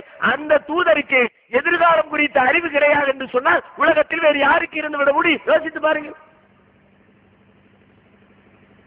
இருக்கவே இருக்கையலால் உடனே சொல்வார்கள், இது என்னப்பா இவரா சொல்றாரு, நிஜாம் சாஹிப் சொல்லப்பா, சக்கரபாகா தானே வந்து சொல்றாரு, மேலாடுறாரு, அவருக்கு தான் எல்லாம் தெரியுமே, அவர் தான் மூத்தாயிட்டாரு, மூத்தா போயிட்டாருன்னா அவருக்கு எப்படி தெரியும்? எல்லாம் மூத்தா போயிட்டாருன்னா அவருக்கு தெரியுங்கிறான், மூத்தா போனவருக்கு எப்படி தெரியும்? கேட்டா அவர் ஆவியா நிக்கிறாரு.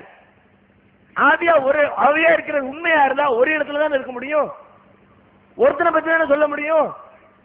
வர்றவனுக்கெல்லாம் சொல்றாருப்பா, மதுரையில இருந்து வர்றான் அவனுக்கு சொல்றாரு, சென்னையில இருந்து வர்றான் அவனுக்கு சொல்றார், நெல்லையில இருந்து வர்றான் அவனுக்கு சொல்றார், ஊர் உலகத்துல எவன் இல்லாம வர்றான் எல்லாத்துக்கும் சொல்றாருன்னா சக்கரபாபா அவுலியாவுக்கு எல்லாரையும் பற்றியும் எப்படி தெரிந்தது? அனைவரை பற்றி அறிந்து கொள்கிற ஆற்றல் மனிதனுக்கு இருக்கிறதா, இறைவனுக்கு இருக்கிறதா? யோசித்து பாருங்கள். அனைத்து அறிவும் முழுமையாக பெற்றவன் அல்லாஹ் ஒருவனே.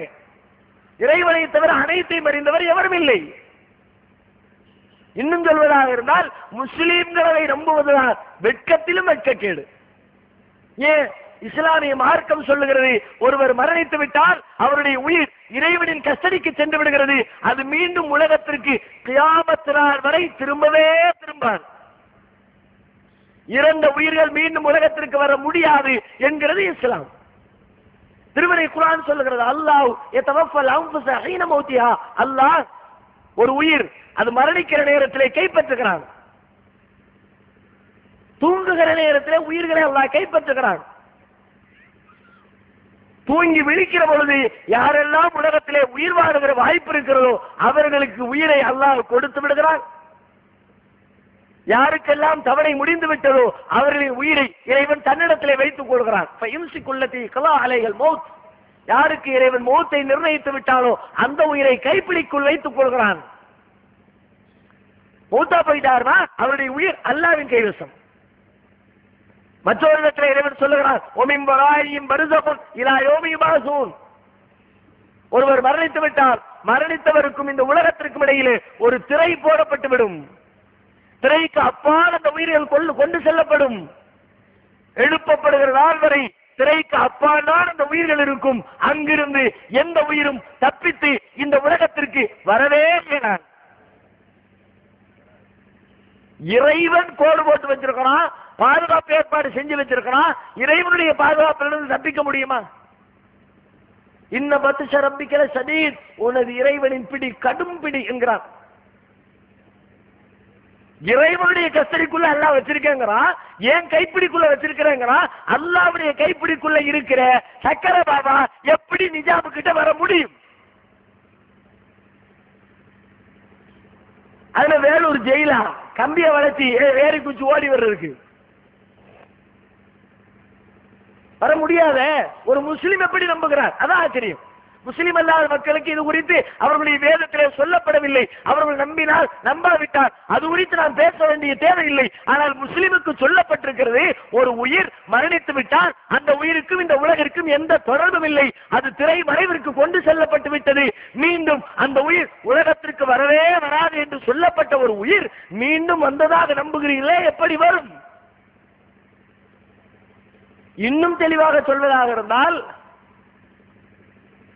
உலகத்திற்கு வருவதற்கு யாருக்கேனும் அல்லாஹ் அனுமதி தருவதாக இருந்தால் இறைவனுடைய விருப்பத்திற்குறையில் உரிய முறையில் யார் மரணித்தார்களோ அவர்களுக்கு அல்லாஹ் தரலாம்.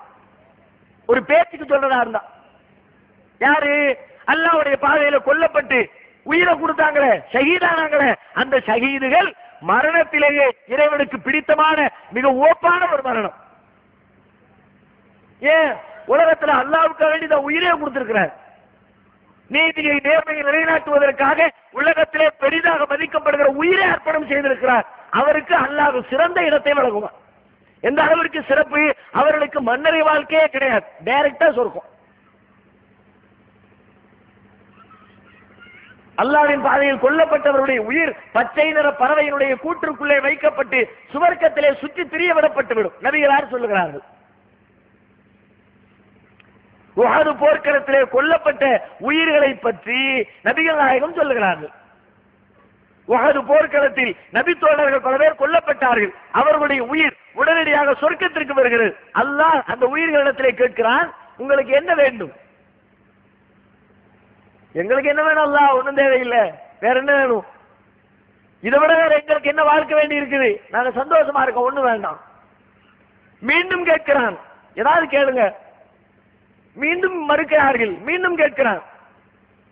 நபிகளார் சொல்லுகிறார்கள், இதையாவது கேட்கலாட்டி அல்லாஹ் விடமாட்டான் என்ற எண்ணம் வந்த பொழுது அவர்கள் கேட்டார்கள், யா அல்லாஹ் எங்களுக்கு ஒரே ஒரு ஆசை, அல்லாஹ் அதை மட்டும் செஞ்சு கூட. என்ன செஞ்சு கொடு? எங்களை மீண்டும் ஒரு முறை உலகத்திற்கு அனுப்பி வையேன். உலகத்துல போய் எங்களுடைய சொந்த பந்தங்களுக்கெல்லாம் இந்த செய்தியை நாங்க சொல்லணும். அல்லாஹ்வுடைய பாதையில நான் உசுர கொடுத்ததுனால அல்லாஹ் எனக்கு உயர்வான சொர்க்கத்தை தந்திருக்கிறான், அங்க எனக்கு ரிஸ்க் தந்திருக்கிறான், அழகான வாழ்க்கையை தந்திருக்கிறான். அதை சொல்லி அவர்களை ஜிஹாதுக்காக இறைவனின் பாதையில் உயிர் துறக்கிற ஒரு நிலைக்கு அவர்களை தயார்படுத்த வேண்டும். அல்லாஹ் அந்த செய்தியை சொல்வதற்காக மீண்டும் உன்னுடைய பாதையில் எங்கள் உயிரை கொடுப்பதற்காக எங்களை மீண்டும் ஒருமுறை உலகத்திற்கு அனுப்பு என்று கோரிக்கை வைப்பார்கள். உடனே அல்லாஹ் சொல்லுவான், இந்த கோரிக்கை ஏற்கப்படாது. ஏனெனில் என்னுடைய விதியில் மரணித்துவிட்ட உயிர்கள் மீண்டும் உலகத்திற்கு செல்லக்கூடாது என்று விதித்து விட்டேன். எனவே உங்களுக்கு இந்த அனுமதி வழங்கப்படாது. ஆனாலும் நீங்கள் விரும்புவதை நான் செய்கிறேன். நீங்கள் என்ன விரும்புகிறீர்கள்? மௌத்தா போய் உங்களுக்கு கிடைச்ச இன்பத்தை உலகத்துக்கு சொல்லணும், அதுதானே? நான் சொல்லிடுறேன். உடனே அல்லாஹ் குர்ஆனிலே வசனம் இறக்கி வைக்கிறான், வலா தஹ்சபன்னல்லதீன குதிலு ஃபீ சபீலில்லாஹி அம்வாதா. அல்லாஹ்வின் பாதையில் கொல்லப்பட்டவர்களை இறந்தவர்கள் என்று நீங்கள் எண்ணாதீர்கள். பல் அஹ்யாஉன் இன்த ரப்பிஹிம் யுர்ஸகூன். அவர்கள் தமது இறைவனிடத்திலே உயிரோடு இருக்கிறார்கள், அங்கே அவர்கள் உணவளிக்கப்படுகிறார்கள். ஃபரிஹீன பிமா ஆத்தாஹுமுல்லாஹு மின் ஃபضலி. அவர்களுடைய இறைவன் அவர்களுக்கு வழங்கிய அந்த அருளை பார்த்தவர்கள் பெருமகிழ்ச்சியிலே இருக்கிறார்கள். வயஸ்தபிஷிரூன பில்லதீன லம் யல்ஹகூ பிஹிம் மின் கல்பிஹிம். அவர்களுக்கு பின்னால் அவர்களை சேர இருக்கிற நல்ல மக்களை நினைத்து பூரிப்பிலே அவர்கள் அமர்ந்திருக்கிறார்கள் என்று அல்லாஹ்வின் பாதையில் கொல்லப்பட்டவர்களுக்கு அல்லாஹ் கொடுத்த பாக்கியத்தை திருமறை குர்ஆனிலே வசனமாக இறக்கி வைத்தார். யோசித்து பாருங்கள், உலகத்திற்கு மரணித்து விட்ட ஒரு உயிர் மீண்டும் வர முடியும் என்றால் அதற்கான வாய்ப்பு உஹது போர்க்களத்தினுடைய சுஹதாக்களுக்கு இருக்கிறதா இல்லையா? அதை விரும்பிய நல்லவர்களுக்கு அல்லாஹ் அந்த வாய்ப்பை கொடுத்திருப்பானா இல்லையா? அந்த நல்லவர்களுக்கே அப்படி ஒரு வாய்ப்பு வழங்கப்படவில்லை என்று சொன்னால் உலகத்திலே வேறு யாருக்கு அந்த வாய்ப்பு வழங்கப்படும்? இறந்தவர் இறந்தவரே, மீண்டும் உலகத்தின்பால் அவருக்கு எந்த தொடர்பும் இல்லை. ஆனால் இறந்தவர் வருகிறார், அவர் இவர் மேலே வந்து சொல்லுகிறார், குறி சொல்லுகிறார், தகவல்களை பரிமாறிக் கொள்ளுகிறார் என்று எப்படி நம்ப முடியும்? அதுவும் சொல்லுகிற செய்தி எல்லாம் குறி சொல்லுகிற செய்தி, எதிர்காலம் குறித்த செய்தி, வருங்காலத்தில் ஒரு மனிதனுக்கு நடக்க இருக்கிற நன்மை தீமைகள் குறித்த செய்தி எப்படி சொல்ல முடியும்? யோசித்து பாருங்கள். நபிகளார் சொன்னார்கள், மன்னதா அர்ராபன் ஃபஸத்தகஹு பிமா யகூல். யார் ஒருவன் குறி சொல்லுகிறவனிடத்திலே வந்து அவன் சொல்லுகிற கூற்றை நம்புகிறானோ, லை யக்பலுல்லாஹு ஸலாத்த 40 லைலா. அவன் தொழுத 40 நாட்களின் தொழுகையை அல்லாஹ் ஏற்றுக்கொள்ள மாட்டான். மற்றொரு இடத்திலே நபிகளார் சொல்லுகிறார்கள், இது போன்று எவன் நம்புகிறானோ, ஜோசியத்தை குறி சொல்லுகிறவர்களுடைய கூட்டுக்களை எவன் நம்புகிறானோ, ஃபக்கத் கஃபர பிமா உன்ஸில அலா முஹம்மத். அவன் இந்த முஹம்மதிற்கு அருளப்பட்ட மார்க்கத்தையே பொய்ப்படுத்தி விட்டான், நிராகரித்து விட்டான். அப்படியானால் நீங்கள் முஸ்லிமே இல்லை என்கிறார்கள். யார் இது போன்று ஜோசியம் குறி மேலாண்மையின் பெயரால் எதிர்கால தகவல்களை சொல்லுகிறார் என்று நீங்கள் நம்புகிறீர்களோ அவர்களை நம்புகிறவன் முஸ்லிமே இல்லை என்கிறார்கள் நபிகள் நாயகம். உங்கள் ஈமானும் போய்விட்டது, இஸ்லாத்தின் அடிப்படையிலிருந்து வெளியேறிவிட்டீர்கள். அது மாத்திரமா, உங்களுடைய பொருளாதாரத்தை இழந்து, கற்பை இழந்து, ஒழுக்கத்தை இழந்து என்னவெல்லாம் கூத்து நடக்கிறது தெரியுமாங்க? எவ்வளவு அயோக்கியத்தனம்! ஆனால் ஏதோ நடந்துருமோ, பாபா என்னால் பண்ணிடுவாரோ என்ற அச்சத்தினால் வெளியே சொல்ல மறுப்பவர்கள் பல பேர். ஒரு இளம்பெண் இதே போன்று பாபாவிடத்தில் அழைத்து செல்லப்படுகிறார். பாபா வருகிறார், மேலாடுகிறாராம், பேயாட்டம் போடுகிறார். அந்த பெண் ஆடுகிற ஆட்டத்திலே கீழே விழுகிறார். விழுகிறவருடைய ஆடையெல்லாம் குலைகிறது, அவருடைய மறைவிடங்கள் எல்லாம் தெரிகிறது. பக்கத்திலே இருக்கிற பெண்ணோடு வந்த தாயார் அவருடைய உடலில் இருந்து விலகுகிற ஆடைகளை சரி செய்வதற்கு முயற்சிக்கிறார். பாபா சொல்றார், அதெல்லாம் செய்யக்கூடாது, இவர் நல்லவர், ஆன்மீகவாதி, அந்நிய பெண்ணுடைய அந்தரங்கங்களை பார்த்து ரசிப்பதற்கான ஏற்பாடுகளை செய்திருக்கிற ஒரு அயோக்கியரை பார்த்து உங்களுடைய நம்பிக்கைகளை அங்கே கொண்டு வைக்கிறீர்களே. நபிகளாருடைய காலத்தில் ஒரு பெண் வந்தார். நபிகளாரிடத்திலே சொன்னார், அல்லாஹ்வுடைய தூதரே, எனக்கு நோய் இருக்கிறது, எனக்கு வலிப்பு நோய் ஏற்படுகிறது. வலிப்பு நோயின் பொழுது ஆடைகள் எல்லாம் விலகி விடுகிறது, பிறர் மத்தியில் என்னுடைய மானம் பறிபோய் விடுகிறது. அல்லாஹ்விடத்திலே பிரார்த்திக்க கூடாதா? நபிகளார் சொல்லுகிறார்கள், நோய்க்காக பொறுமை காத்துக்கொள், பொறுத்துக் கொண்டால் இறைவன் உனக்கு சுவனத்தை தருவான். உடனே அந்த பெண் சொல்லுகிறார், அல்லாஹ்வுடைய தூதரே, நான் பொறுத்துக் கொள்கிறேன், ஆனாலும் ஒரே ஒரு விஷயத்திற்காக பிரார்த்தனை செய்யுங்கள். என்ன விஷயம் தெரியுமா?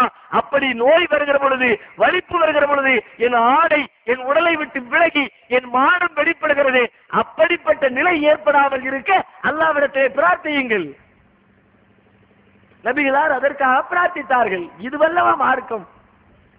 அந்நிய பெண்ணுடைய மானம் பறிபோய் விடாமல் பாதுகாப்பதற்கு பெயரல்லவா மார்க்கம்? அந்நிய ஆடவனுக்கு முன்னால் ஒரு பெண்ணுடைய மறைவிடங்கள் எல்லாம் வெளிப்படுகிறது.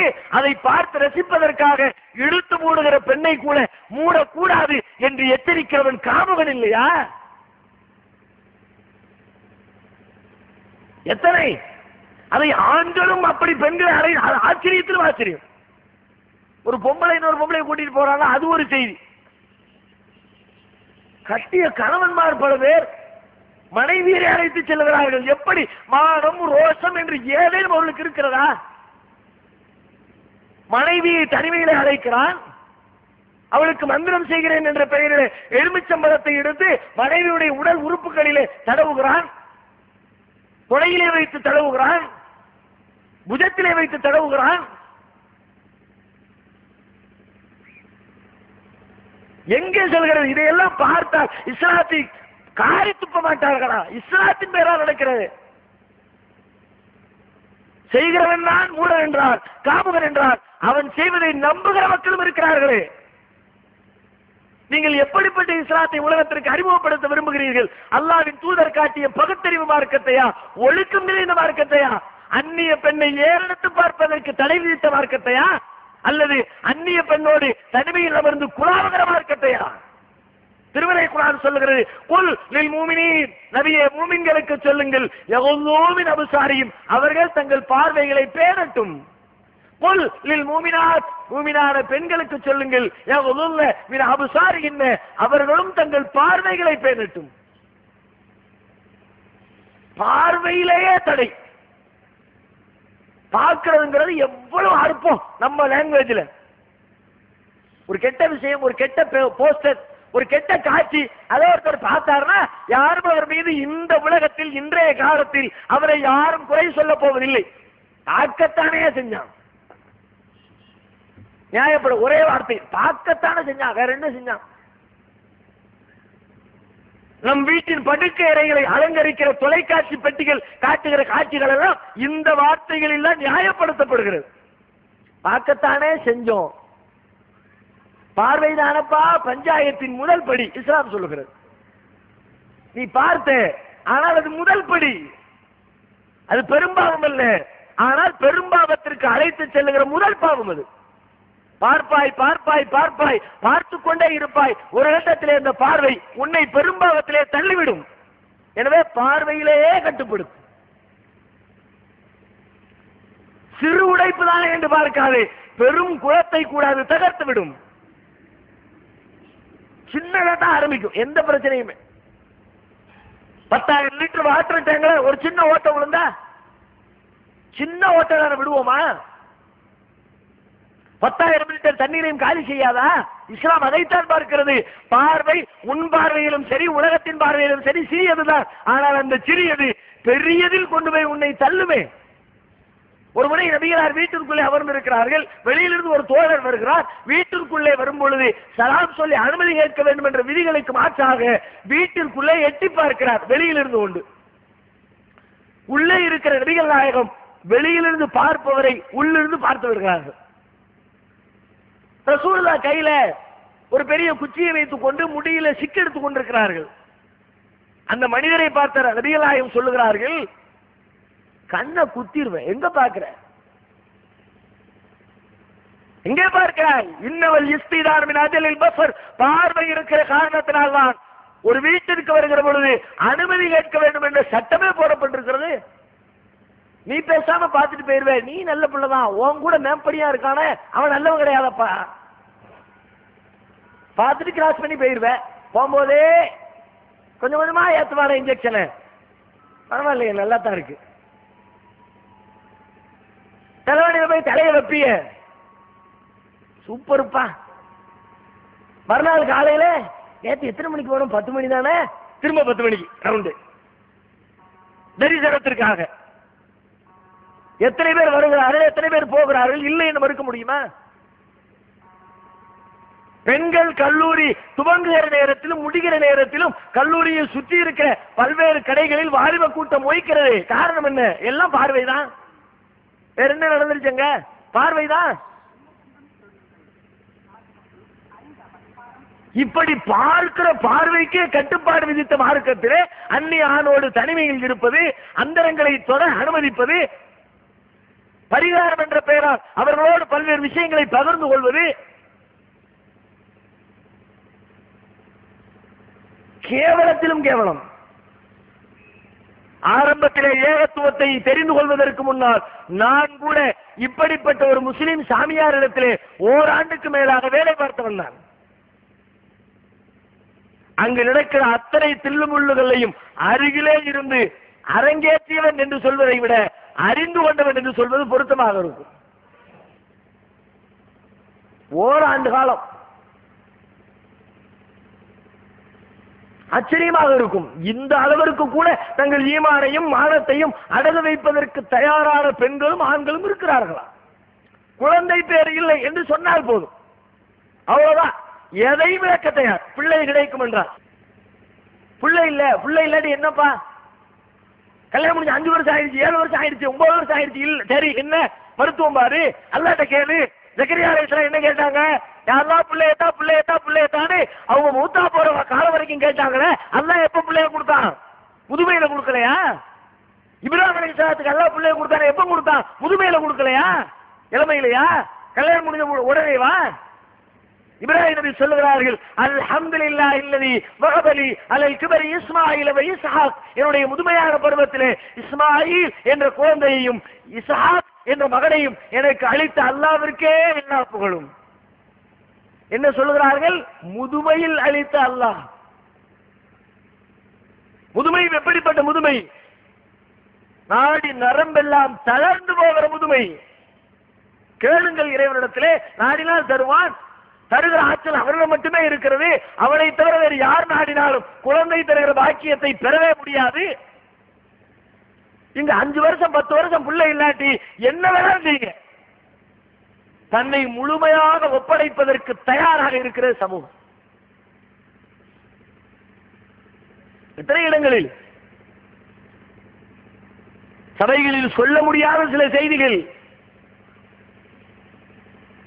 எந்த அளவிற்கு அந்த அனுமதி எல்லை மீறும் என்றால், ஆண்கள் தெரிந்து கொள்வதற்காக சொல்லுகிறேன்.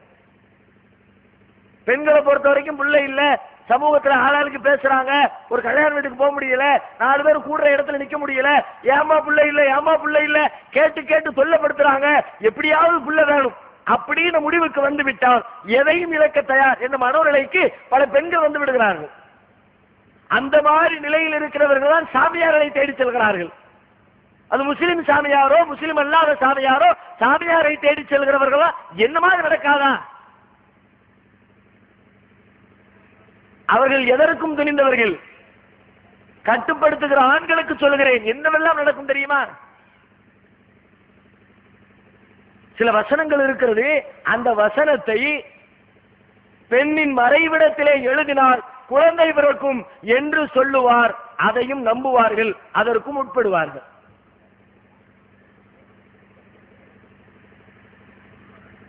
மிகைப்படுத்தப்பட்ட செய்தியாக யாரும் என்ன வேண்டாம். மிகைப்படுத்தி சொல்ல வேண்டிய தேவையோ அவசியமோ எனக்கு இல்லை. கூட்டிட்டு போறவன் தெரியா விட்டுட்டு வெளியில உட்கார்ந்துருப்பார். பிரசவ வார்டுக்குள்ள வீட்டுக்குள்ள ஆஸ்பத்திரிக்குள்ள மனைவியை பிரசவத்துக்கு அனுப்பிட்டு வெளியில உட்கார்ந்துருப்பாங்க மாப்பிளக்காரன். அந்த மாதிரி மருத்துவ இடமா இது? அவர் மருந்து தர போகிறாரா? மகப்பேர் மருத்துவரா? செல்வதற்கு அனுமதிக்கலாமா?